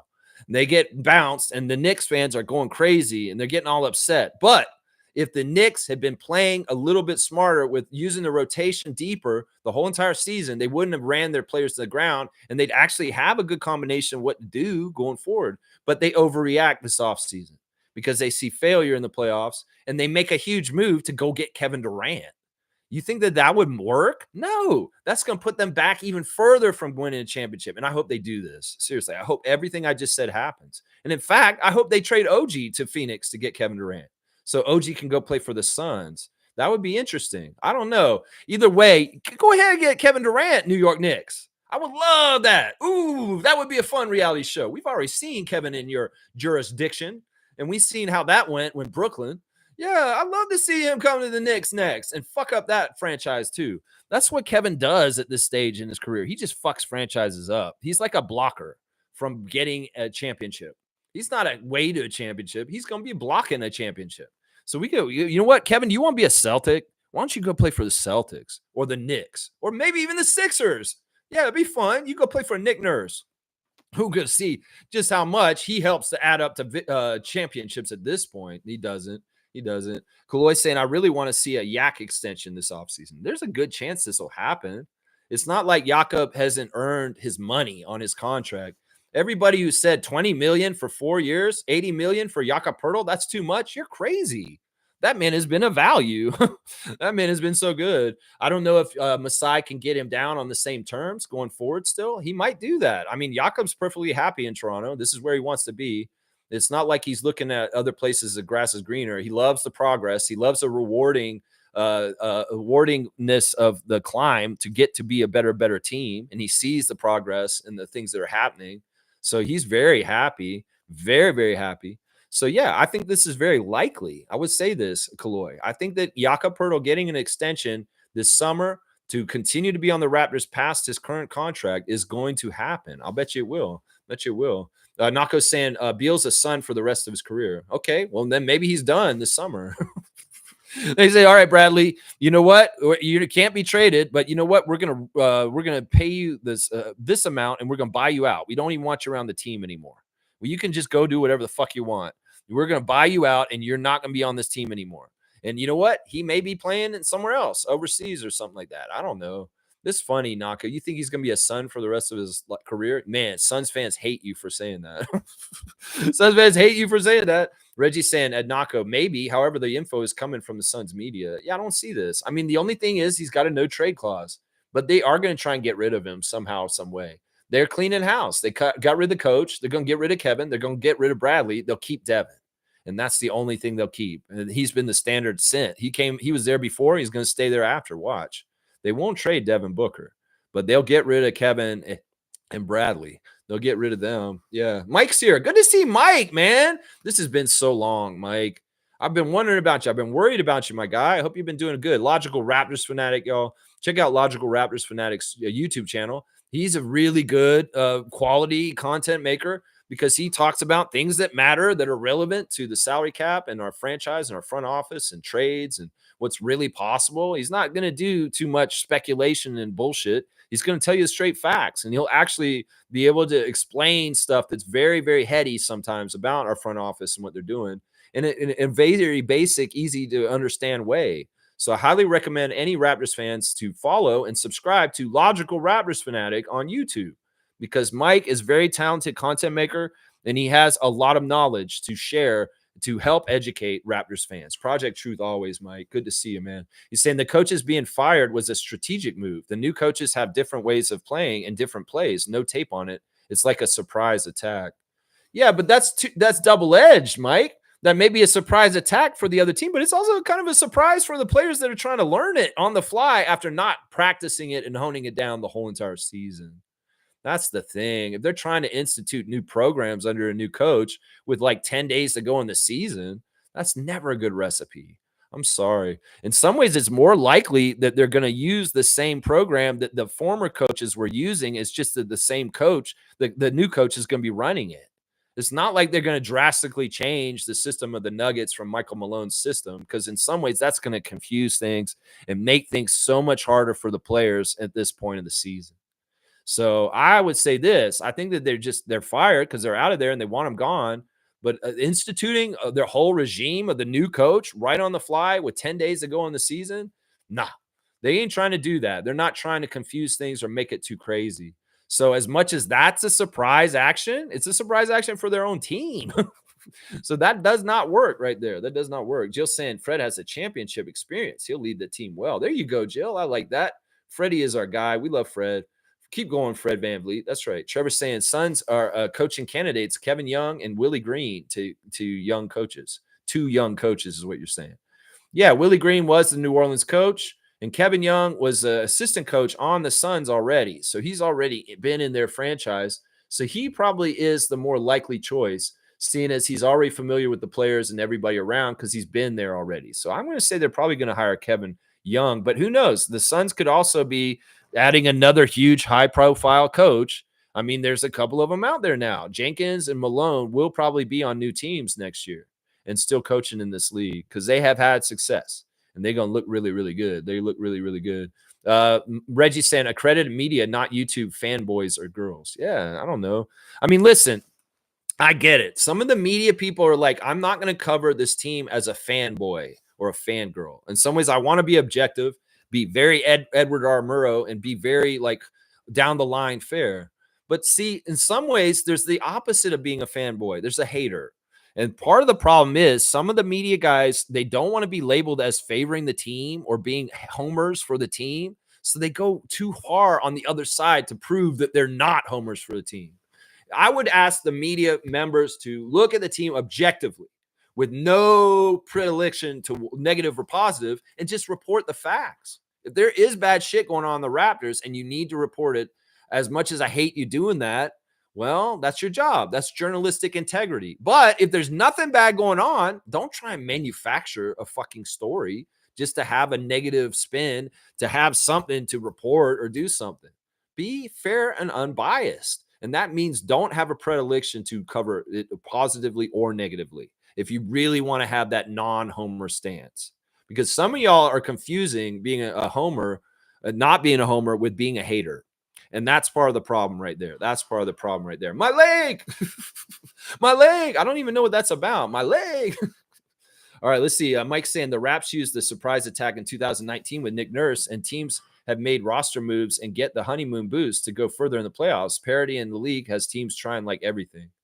Yeah, the main thing with the two firings that happened, Mike, is that both those coaches had lost the locker room. And I guess the front offices didn't have confidence in them to get in a long playoff drive because the players were disenchanted with the coaches. In fact, in Denver, the situation was really, really bad, apparently. The stuff with Taylor Jenkins is a little bit more mild compared to what I'm hearing about what was going on with Calvin Booth and Michael Malone in Denver. So, I mean, in some ways, it's not even about a surprise attack or any kind of positive ad. It's like we got to get rid of this toxicity right now. I think that's the motivator. This is not strategic to try and do something this year. Trust me, both those teams are probably going to get bounced early. And they're scrambling. Honestly, you build a program for your team from the start of the season, training camp, the summer before, summer league, and you have a whole year to build up into something. These two guys, Michael Malone and Taylor Jenkins, built something for months, and they're gone now. And whatever they built up, in some ways, maybe the guy who came in after them can carry it a little bit afterwards, but it's not the same. And that's the whole thing. NBA season's a campaign. And that means it's an ongoing odyssey, a crusade to go through. And when you cut your leader, your person who's in charge, the person who had the vision for that crusade and that campaign for the season, you're kind of cutting off your whole entire progress for the whole entire year. Let's just put it that way. So you got to have time, man. You can't microwave things too much in this league. And in some ways, having new coaches this soon to the playoffs is not going to microwave success. Trust me, it's not going to. Blackhawks saying Pelicans really in a crap show. David Griffin's fired, and Brandon got out quick. Yeah, it is pretty much for sure. Joe Dumars is going to take that job to run the Pelicans, and one of the first things he has to do is trade Zion. Apparently, the word is out that Joe Dumars is going to be the new president of operations for the Pelicans, and his first task at hand is to get rid of Zion Williamson. So very, very interesting, man. Very, very interesting. Fiercey saying, Lex, I got an email to reactivate my WNBA fantasy account, but not an invite to join the Rapid Freak League. When you have time, can you please look and see if I'm indeed registered? All right, I'll look at that right now. Okay, so there's 10 teams in this league, right? And I'm inviting 8 of the teams back. But this is the thing. In some ways, we gotta you have people that really are going to play this year. I know Cool Cat and Fiercey have both said that they are going to play for sure this year, and that it's important for them to come back. So I'm going to see here that all of you guys have joined, and all of you are in. It's Cool Cat, James, JP, who is Country Kong. We'll have to make sure that he still wants to play. MK, Edmund, and Kareem and Fiercey are the 8 teams. And there's 2 spots that are open that will be added somebody else. But I only want the best. Now, I'm not totally sure about Edmund and JP, whether they're going to play, but I'm pretty sure everybody else that I just named will be interested in playing again this year. Fiercey, you're in. Don't worry. You're in there. Cool Cat, you're in there also. Yeah, G saying Thunder and Kings for me. There you go. Thunder and Kings, first round. That's a fun matchup. That is a fun matchup. I do like that. Go Thunder, go Pacers. All right, Gerald, I'm with you. Reggie saying, or no, Neil's saying, I want to hear the remaining players give their exit interviews right down to Shamshay. They won't do this. I mean, we got 8 interviews. The person that I wanted to hear from on Monday that we didn't hear from was Oshai. I felt like Abaji should have had an exit interview. I would have loved to hear Chris Boucher in an exit interview, but we didn't get that. We got Chris kind of looking through the door. That was what we got. Yeah, Darko mentioned Shamshay yesterday in his interview, talking about the promise and what he wants from him and coming up. He's saying that he's going to be available for Summer League. He should be healed up, and we'll see Shamshay in Summer League. And we got all kinds of stuff coming with him. We want to take baby steps to just develop him in the right schedule, not try and rush him. But Shamshay is a huge, huge piece for the Raptors coming down the pipe. And he's going to be really, really good for us defensively as a backup big, probably starting next year. I think that he will get some more graduation to the Raptors from the 905. The problem this year was he got hurt at a key moment in the middle of the season where, in the second half of the season, he would have played so much in that development time. He would have been out there with all those guys. In fact, Shamshay getting hurt opened the door for Orlando Robinson and Colin Castleton to be on this team. That if he had not gotten hurt, there's a very strong possibility we would never have seen Orlando Robinson in a Raptors jersey or Colin Castleton. That spot and those minutes and that backup center stuff that they were doing would have been all Shamshay running around doing it. But hey, he got hurt and he couldn't be there. So opportunities opened up for somebody like Colin. And that's what's up there. Yeah, yes, and the Pacers. Yeah, Fiercely saying K-Pasta tortilla chips are good. I actually bought them at Costco, though. I will buy elsewhere. Yeah, I got mine. And if you guys want to know a great grocery store to buy from if you're in Ontario, is Vince's. Vince's is a great Canadian-owned grocery store that's not Loblaws, that's not owned by Loblaws, which is absolutely horrible. And Loblaws is financing Pierre Poilievre's campaign because they know that he's going to help raise their prices for groceries. So if you really want higher prices at the grocery store, vote for Pierre Poilievre if you want more costs in your life and having to pay more, because the people that run the grocery stores that are monopolizing food and raising prices on us like crazy are supporting him. So that's a very clear indication that you shouldn't vote for Poilievre and the Conservatives because Loblaws supports Poilievre. So yeah, I say buy your chips at Vince's supermarket. That's a great the other thing that's great about Vince's is they got a lot of Canadian products already in there mostly, and they're localized. They buy a lot of products from local farmers and people that grow and keep animals in the green belt. So it's a lot of a local kind of product from Ontario grown, Ontario animals, Ontario crops. So that's what I say right there. Neil saying, guys, let's not banter over the 7-footers. As you can, Golden State went after them to win the play-in. Okay, I didn't watch the game. In some ways, it is what it is. The NBA doesn't necessarily want John Morant going far. They'd love for Steph Curry and Jimmy Butler too, though. They would. That's right. Randolph's here. Good to see Randolph Phillips. We're gonna get the trifecta of words of wisdom today. We got Leo and Trevor already. Here's Randolph. Blessings, beloved Raptors freaks. Most informative gang. There's nothing louder than grace. Be willing to give grace periods to others, but when grace is given, do not mess it up. Man, this is something. They're trying to speed up life and make everybody feel panicked and frantic and have fear. In some ways, the key is to get more community and more slow down. When we're able to kind of really take care of ourselves and have enough time to ourselves where we can just kind of have time to reflect, recharge, rest, meditate, reconnect with people that we haven't talked to, do activities that we enjoy doing that really enliven our spirit. These are all really good tools in times like these where it seems dark and depressing that America's turning into fascist Nazi Germany and some of the ways that are going under Trump right now. So in some ways, it's good and important to keep your spirits up and take time for yourself. And, downtime and time for yourself to reflect is not wasted time. That's the capitalist lie that they want to light a fire on your ass. If you're not doing anything, you're wasting your time. No, you're taking time for yourself. And that is important in today's world. And grace for yourself is important. Thank you, Randolph, with your words of wisdom. And blessings to the Phillips family and all the Raptor Freaks families out there. That's right. That's blessings right there. That's right. Neil saying, of course, Bradley was insulted. He is paid too much to care. This is the Wizards' fault. Why would he be insulted about that? That's an ego. That's ego. Bradley Beal has an ego. And obviously, he doesn't have a very good reality grasp of who he is and who he really is. He thinks he's better than hot shit. He thinks he's this and that and this and that, but he isn't. He really isn't. And in some ways, he's his own biggest enemy.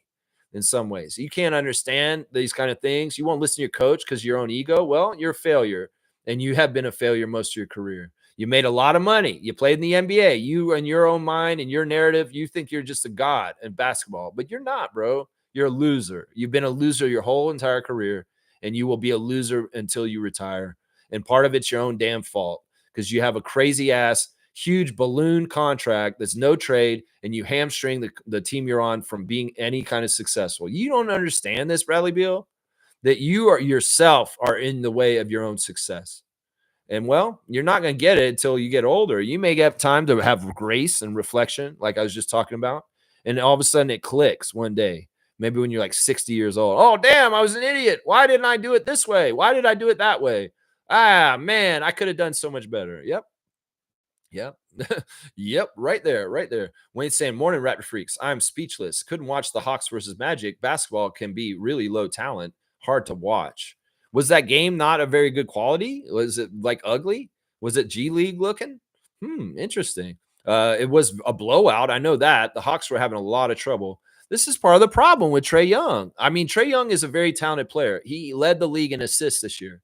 He got the All-Star game, but he as an add-on. In some ways, that's insulting. But the problem with Trae Young is he's a high volume, low efficiency player. What did he shoot last night? He shot 8 for like 24.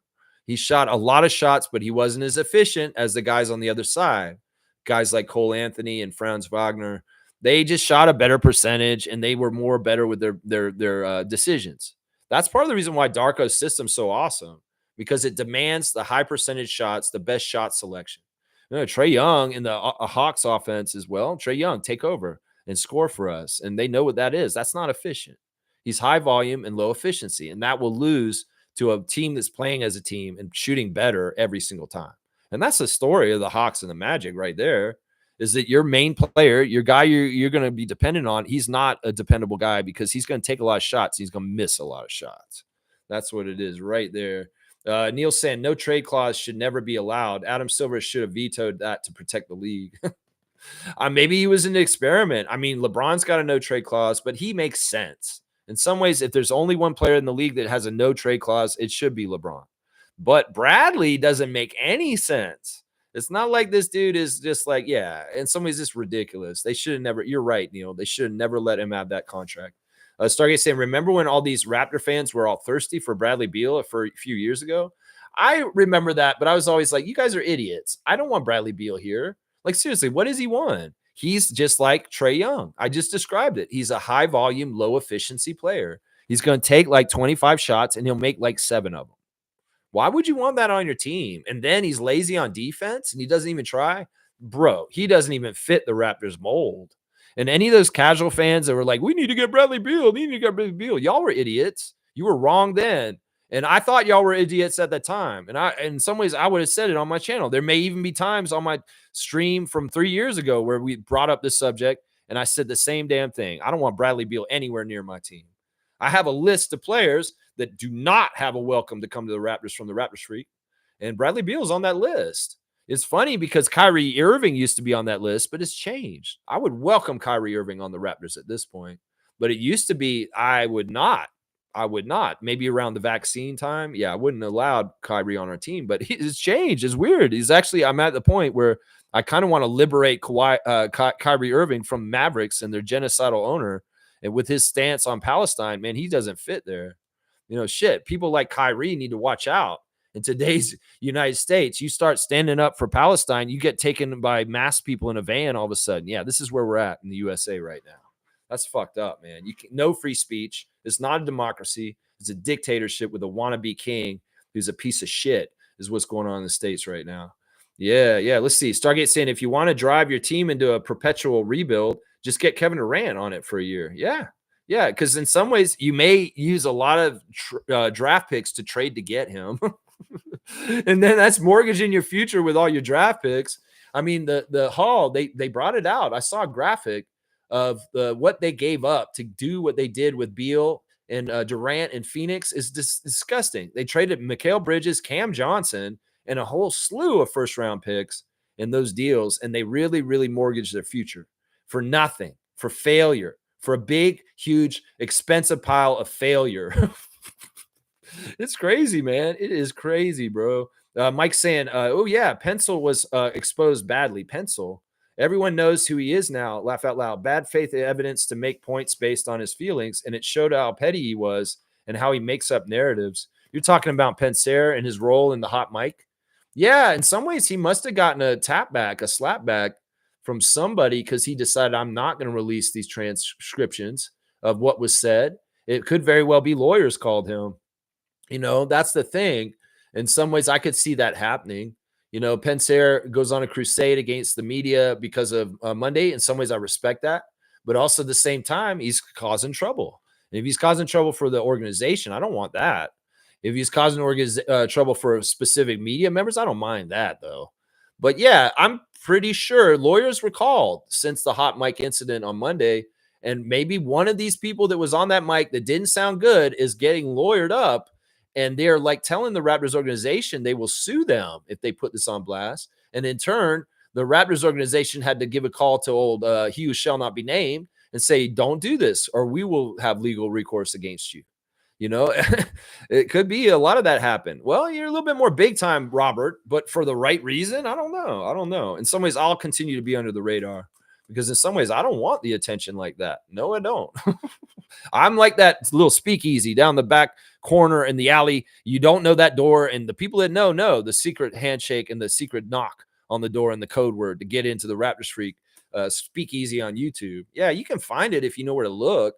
But in some ways, this isn't about getting subscriptions and money on my channel. This is about being a true, unfiltered channel that speaks his mind without any fucking corporate overlord telling me what to fucking say.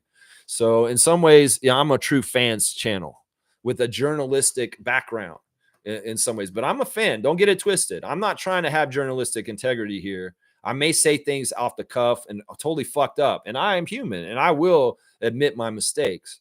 But I reserve the right to have the freedom of speech on this channel in the way that I do without anybody like Rogers or Bell telling me what I can and can't say. So that's kind of where I'm at with that. And Robert, well, yeah, in some ways he's a little bit more well-known now all of a sudden.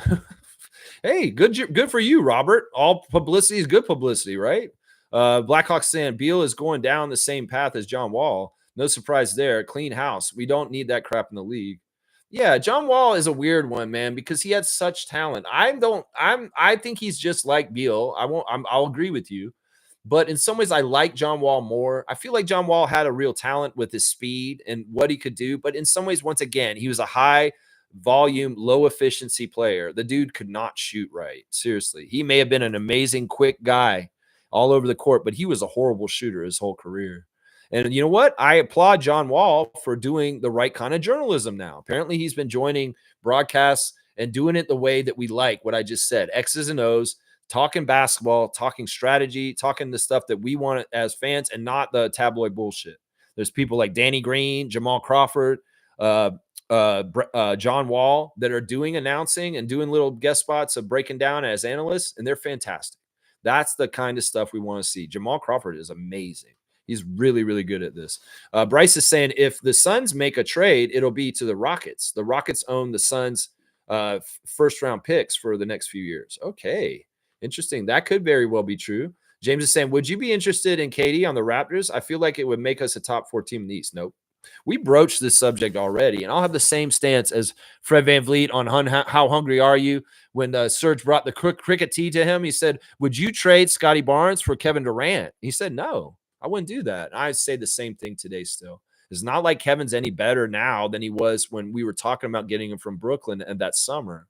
Seriously, his stock's gone even worse down. And like, no, I would not want Kevin on this team. James, you heard me. I just said Kevin Durant is a block on any team trying to win a championship. He is fool's gold. If you put Kevin Durant on any of the NBA teams right now, they will not win a championship because he is that toxic and he is in the way of it. I'm saying it right now. That's part of the problem in Phoenix. They got two guys that are in the way of them being successful, and their names are Kevin Durant and Bradley Beal. And well, I don't want Kevin Durant up here. This is a non-starter at this point. I may have thought about it when that talk was going on that summer about Scotty to the Nets for Kevin Durant, and that whole time we talked about it a lot on this channel, but most of us made up our minds. We do not want to take the risk of bringing Kevin Durant to Toronto with all the baggage and bullshit that he's been showing wherever he is. He's not respecting his coaches anymore. Let's just put it that way. That trend started when he started playing for Steve Nash. He stopped respecting coaches that he plays for. He didn't respect Frank Vogel. He didn't respect Mike Budenholzer. He didn't respect Jacques Vaughn. It's just the way it is. Kevin's at a certain point in his career. He's been there, done that. He's on his tail end of his career, that in some ways he's broken as a player to actually play as a team player within the system and respecting the coach. So fuck him. I don't want him coming up here. He's on a list that is not allowed up here. If you had asked me, Kyrie would be on the list. It's okay to come here and Kevin wouldn't be. I would be shocked if you'd asked me that 5 years ago. But at this point, this is where we're at. This is where we're at. Mike's saying, you're right. The new coaches aren't changing everything. They just tweak and tendencies into the different stuff. These coaches have enough time with the system. It won't hurt them as much. We'll see. Well, Mike, the proof will be in the pudding with their outcome of how successful they are in the playoffs. And that is the only thing you should gauge this on. That's the only thing. How are they going to do? How are they going to be able to reconvene with the new leadership and get together in time with such a short runway into the season? I'm telling you, Mike, this is something you don't do. In the NBA in the past, I don't remember coaches on winning teams in playoffs getting fired 2 weeks before the season's over. This is unheard of, Mike. And there's a reason why teams don't do this. I mean, if you think about it, the Raptors should have fired Nick Nurse 2 months earlier if we're going to do it this way. No, they gave Nick Nurse the right to see through the end of the season, which they didn't give Michael Malone or Taylor Jenkins. So, man, I'm telling you, Mike, this is abnormal, and this is not healthy for teams. This is not an advantage. This is a detriment, and it stinks of helping the Lakers have an easier path in the Western Conference playoffs to get to the finals. That's what it stinks of right there. Yeah, the Grizz almost beat the Butler Golden State Warriors. Yeah, they should have beat them. Honestly, they're better than that team. They are better than the Warriors team overall. The Grizzlies team should have beaten them, but they're all fucked up because of their coaching situation. The timing of the firings, I saw the Kings improve under Doug Christie, but got solved at one point. It's a honeymoon thing, in my opinion. Well, the Kings firing happened so long ago. Didn't Mike Brown get fired like last December? So Doug Christie's had a lot of time, and you got to remember, Doug Christie's been with the Kings forever. He's been like an institution on that team, and all those players are very familiar with him. Sure, the assistant coaches that took over for these fired coaches recently were around too, but that Finnish guy's only been around for like a year around the Grizzlies. And the guy who took over for the Nuggets, well, he'd been there for a bit, and he's a pretty good like backup. David Edelman, isn't he the one who's coaching them now? So I'm just saying, Mike, don't put any kind of like weight into this is a good thing for these teams. These firings, they're not. You can't spin this way. This is not a good strategy thing in any kind of way. It's a shakeup. It's the same thing as the Team Canada having to fire or Nick Nurse leaving Team Canada right before important tournaments for Team Canada and having to hire Jordy at the last minute. It's not ideal. Let's just put it that way. It's not ideal. Masai's press conference is on TSN today. All right. So they're going to be on there. Fiercey's in. You're in the league, the fantasy league for sure. Wayne's saying the sports media are drama queens at best, and they try to create news instead of reporting on events. Yeah, that's kind of some of the things I was saying earlier. Chloe's saying, can you share the link, Trevor, on Discord to the press conference? Sure. I'm sure you can do that. Put it up on Discord.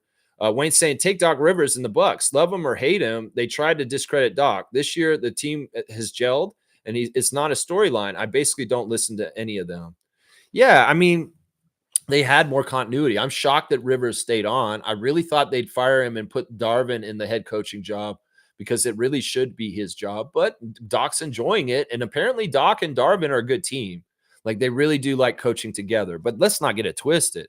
If the Bucks have any failure in this playoffs, they may fire Doc Rivers this summer and put Darvin Ham as the head coach immediately because that's ideally what they wanted.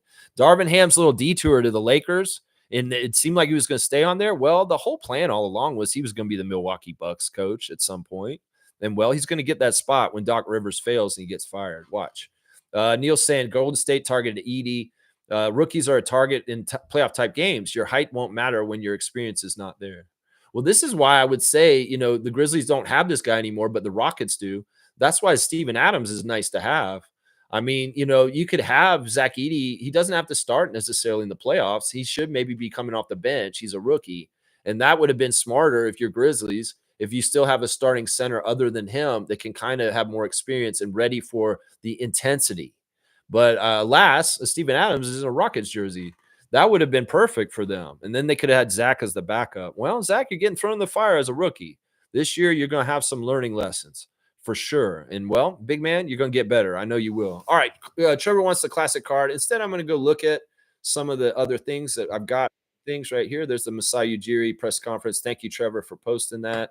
All right. There is something that I wanted to put here about they released graphics yesterday on Reddit that I saw. They had all the Raptors uniforms that they wore this season and their records with their uniforms. And I'm right, y'all. I told y'all this. The worst record for our uniforms is the purple front black back jersey. That we were 2-9 this season wearing the purple front black back Vince Carter throwback jersey. That was one of the worst records. That and the black jersey had the two worst records. They were the same, actually. 4-18 with the black chevron jerseys and 2-9 with the purple front black back jersey. Which Raptors jersey was the best jersey? Well, the City Edition was 4-1. Every time we wore the Vince Carter logo City Edition jersey, we won 4 out of 5 times. And that's pretty damn good. It could very well be that those games were tied into illustrious kind of marquee matchups, but they were also home games. That's another thing, and why the record was so good for the City Edition, because we didn't wear the City Edition on the road. So all 5 of those games were home games. 4-1 in the City Edition jersey. So that's technically the best record. But our red jerseys, the red chevron jersey is actually the more bread and butter best jersey that we wear. We won 13 and lost 12 in that one. And that's a mix of road and home wins and losses. So in some ways, the best jersey for the Raptors this year is on the download, the City Edition, but also the red chevron. The white jersey was 7-12 this season, and the black jersey was 4-18. So in the purple jersey, 2-9. 2-9 with the purple jersey. So yeah, it's kind of cool. I have this on the Discord, all the breakdowns of all the stats with the different jerseys we wore this year. And once again, I'll say it. We do not want to rebrand to full purple, Raptors fans. Just trust me on this. Y'all young fans that love purple and you want this so bad, you just do not understand the 30-year history of the Raptors like I do, and why I do not want purple to be our primary color once again. Because I associate the purple on the Raptors with losing, expansion years, and a lot of hardship as a Raptors fan. Y'all weren't alive then. Some of y'all are 20 years old. You weren't around. I was 20 years old when the Raptors started. And I remember it all very, very vividly and clearly. So take it from an old head. We do not want to rebrand into purple next year. And y'all pushing for it on social media, just stop, please. They're going to do what they're going to do either way. Now, I predict they may do something weird where they make purple one of our primary colors again next year with red. And we may be very much red and purple next year. That's what I think they might do. I don't want it. I'd rather just keep what we're doing with the red and black, because that is the best colors of winning for our team. Those are the colors of winning during the DeMar and Kyle up to the championship era. And I'm not a big fan of purple on our jerseys. I like it as a retro throwback look in a 30th anniversary season. That makes sense, but not as a regular everything in the 31st anniversary season. That's not a thing. So we're not going to have any kind of retro jerseys like that necessarily next season. I would just say that. We probably will to an extent, but not in the prevalence that we've had this year, is what I would say right there. Fiercely saying, not a Suns fan, but if Booker had that no trade clause, it would make more sense. He's shown signs of loyalty and glimpses of defense. Beal is selfish, toxic, egotistical, and non-conducive to winning. Yep, that's all true to me.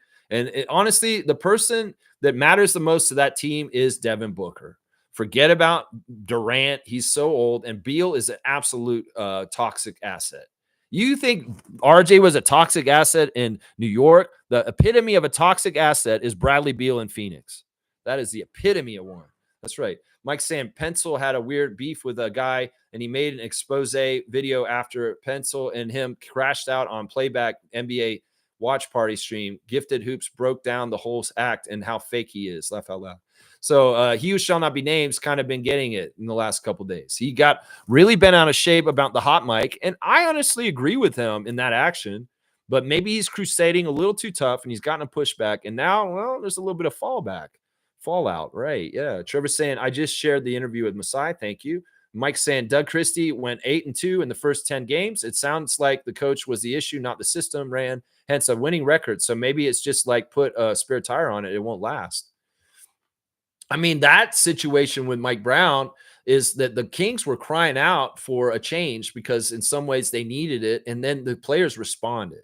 Sometimes that's what happens. The players see that a new guy comes in and they really like the new guy and they're kind of like weren't happy with the last guy. So they go all out to really make the new guy look good. And that's sometimes the action in these really quick successes after coaches changes is like they maybe wanted to do it for Doug Christie so that he has more of a chance to be a established NBA coach instead of an interim head coach like he is right now. So there's a bit of that right there. Stargate saying, listening to Masai's press conference, Eric Corrine, as usual, showing he knows nothing about the sport he's covering, asking novice questions. Please go back to go to hockey, Corrine. Well, I'll be watching that later. Trevor's saying he's watching me and Masai at the same time. It's just Mo, myself, and Masai. It's just Mo, myself, and Masai. Stargate saying City and Icon jerseys were the best record. Yeah, City and Icon. Yeah. I like the I really like the red jersey. It's my favorite. I've got a Scotty Barnes jersey, the Icon jersey that I cherish and love. I wear it for every single game they play for the most part. My red number 4. And I think that the red with the black chevron's their best jersey right now. I love the City Edition one, and Vince Carter's good in my good books now. We've come so far with Vince this year. But in some ways, that's a specialty jersey. And I know some of y'all were like, we should make that our regular jersey, but it's not special if we wear it all the time. And in some ways, that's why you don't do that with those special City Edition jerseys, is you got to have a standard set jersey that's just your bread and butter all the time. And then you have those special jerseys that makes it special. If you wear the special jersey all the time, it's not special anymore, right? It just gets boring and old after a while. Stargate saying Masai understands what a lot of fans are doing. All right, I want you to do reaction to what he's doing right now because I'm going to do that later. So I'm not gonna read any Masai comments right now. Let's do the classic card and keep going with the stream. I do have a few more items to still do on the channel. So let's see. Who the hell is that? I can't even read the name. Oh, okay. That's who that is. All right. This is a tough one, guys. All right. First person to write the full name answer will get the classic card. It's a Heat player, and it's kind of hard to see. I'll give you guys clues on his name if you're having some trouble. So first full name answer on this card. This is classic. This is like around the 90s. So this is pretty old. So anybody who knows who this Heat player, I'll give you clues on their name.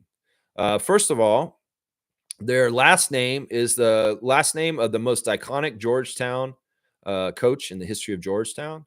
And their first name is the first name of one of the most controversial New York Yankees skippers in the history of the New York Yankees baseball team. So their first name is the first name of a New York Yankees skipper who was probably the most controversial manager in the history of the Yankees. And then his last name is the most prominent, important coach in the history of the Georgetown Hoyas. All right, you got the last name right. The first name is wrong, Mike. So you do not know the first. There you go. Smooth's got it. Yes, of course, the great Billy Martin is the manager I'm talking about. Billy Martin of the Yankees, and great John Thompson, the coach of the Hoyas. And Billy Thompson is the name of this player. Smooth Brown Man getting the classic card. It's a 200-point one because that's hard, man. It really did need the clues on that one. I don't know if anybody was going to get Billy Thompson. Seriously, that's hard, man. Like, seriously, do y'all remember Billy Thompson as a player in the league? I mean, I barely remember him. Smooth, you're on a 4-game win streak with this classic card. This is your 4th classic card in a row this week. So you're on a little run right now, man. 200 points for Smooth on Billy Thompson, man. Pretty crazy. The clues helped you. Yeah, you probably needed the clues totally Totally. Who would the coach be, Mike? Nick. Who's the coach for the Yankees? Nick. I'm trying to remember. You don't know the Yankee stuff? Okay, so you're just putting a name in there. Yeah. Yeah. All right, let's see. All right, let me see. ESPN has got the thing about Trae Young getting in trouble for making a mockery of the game. Mavericks, Nico Harrison, GM, has no regrets after the Luka trade. And looks like Dame Lillard is going to miss the start of the playoffs. Yikes.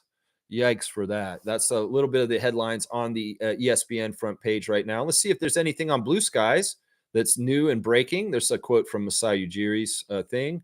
I'll do all the Masai Ujiri reactions for tomorrow. We'll do the Thursday think tank also. We'll be on the phone, and you guys can call into the show tomorrow, and we'll put voices on the air for the show tomorrow. So be ready for the Thursday think tank tomorrow.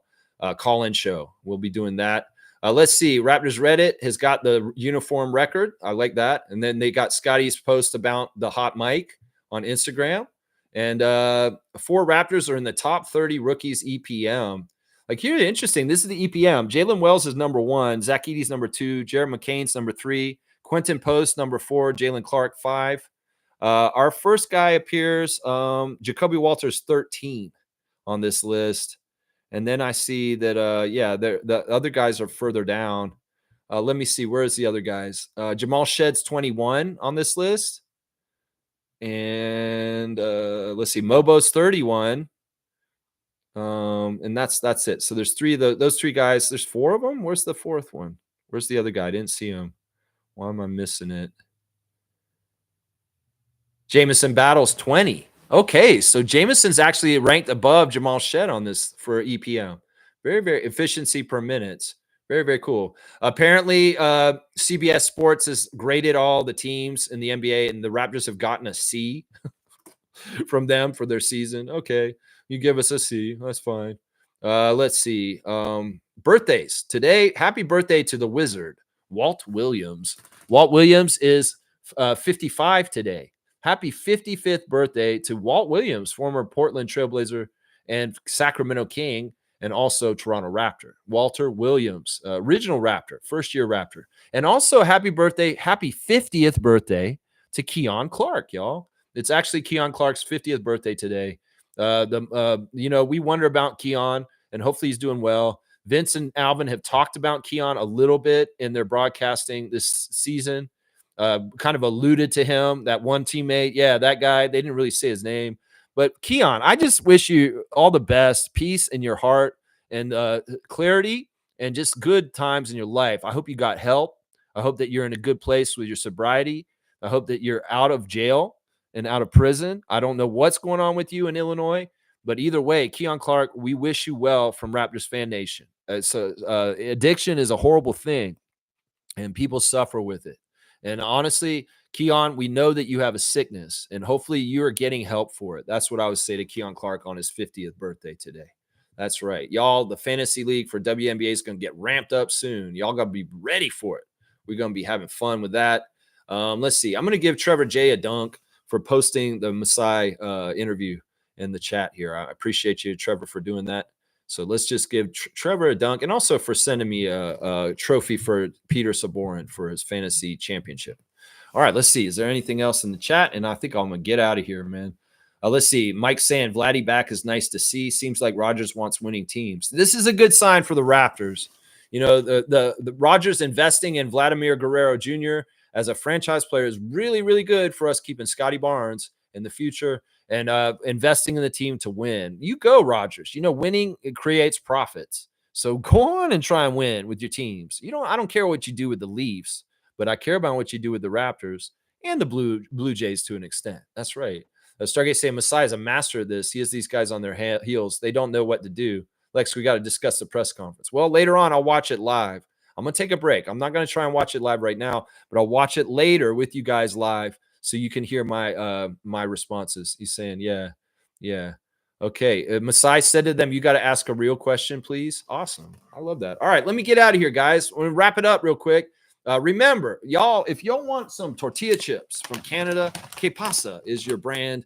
This is a BC company, and they are Canadian. So go ahead and get the Que Pasa chips. These are salted, organic, gluten-free chips that I can eat without any hurt on my body if I eat them because I'm gluten-free. So yeah, que pasa? That's your chips for the day, your Canadian content for Canadian goods for today. All right, y'all. We love Darko. Darko, fantastic interview yesterday.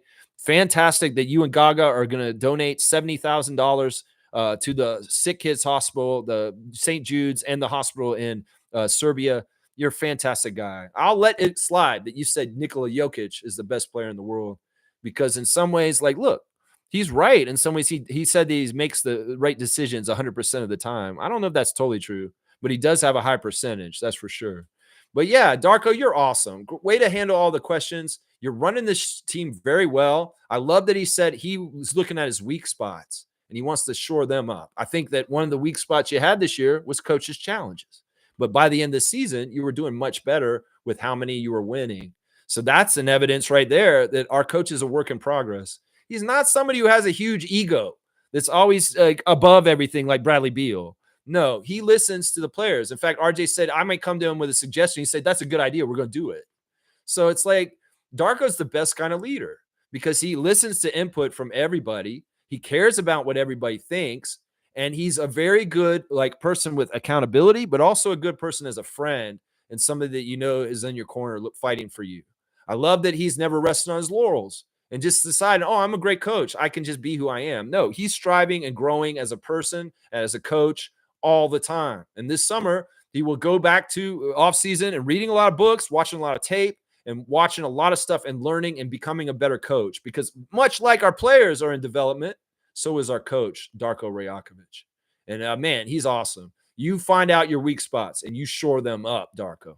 That's what I'm saying. And there was a lot of vote of confidence and people saying in the press conference on Monday that Darko's the kind of coach that can transition from a losing team in development and rebuilding to a team that's in the playoffs, is ready to win and execute with tactician kind of mentality of quick on their feet with decisions in high profile playoff games later on, X's and O's, adjustments kind of stuff.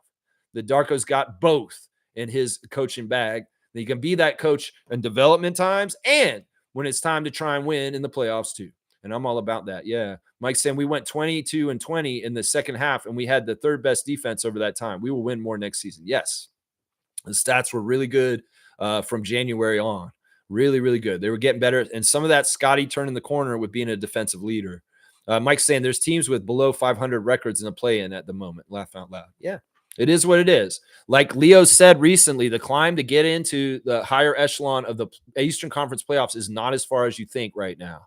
In the past, maybe if you're finishing like the Raptors did this year, it's insurmountable. It seems like, oh, we'll never get any ground in the Eastern Conference. No, the Eastern Conference is weak and it's ripe for the picking. And the Raptors are set up in a certain way with their changes that they've made already, an extension on Brandon Ingram, that they're ready to leapfrog, just like the Pistons did this year. But even more so, honestly, I could see the Raptors being a top 4 Eastern team next year. I could really see that. All right, y'all. Thanks for watching me. Please like, comment, subscribe, share, and join. Mike, join the Discord. I want you in there helping us out in there as soon as possible, my guy. I'm so happy to see you return to the channel this morning. Logical Raptors fanatic. Y'all give him a subscription. Give me one too. If you want to join the channel, you'll get access to our Discord channel also, where there's all kinds of extras with me, as far as watching live stuff during the day and during the game. We're in there talking during games. Well, the games aren't going to be played for a while, but that's going to be something very common next year, that we're going to have a discussion group during the game on the mics where we can actually live react to the game during the game with me. So I hope y'all will join me more. Please, if you like my channel, please subscribe. And yeah, there's all kinds of fun stuff we got coming up this summer. I don't take a day off. There's every single day this summer, I will have something coming out for y'all to watch, whether it's a stream like this or just me kind of doing a quick check-in. All right. I love you guys. I'll see y'all tomorrow with a reaction to Masai's interview right now. And also the Thursday Think Tank. We're going to talk about the team and the direction they're going. Stargate has given us our subject for tomorrow, and we're going to go on that subject tomorrow with the Thursday Think Tank. All right. Y'all have a great Wednesday. I'll see y'all tomorrow on Thursday. Let's go Raptors. As always, let's go Raptors. And trust in Masai. That's right. Scotty said it. Trust in Masai.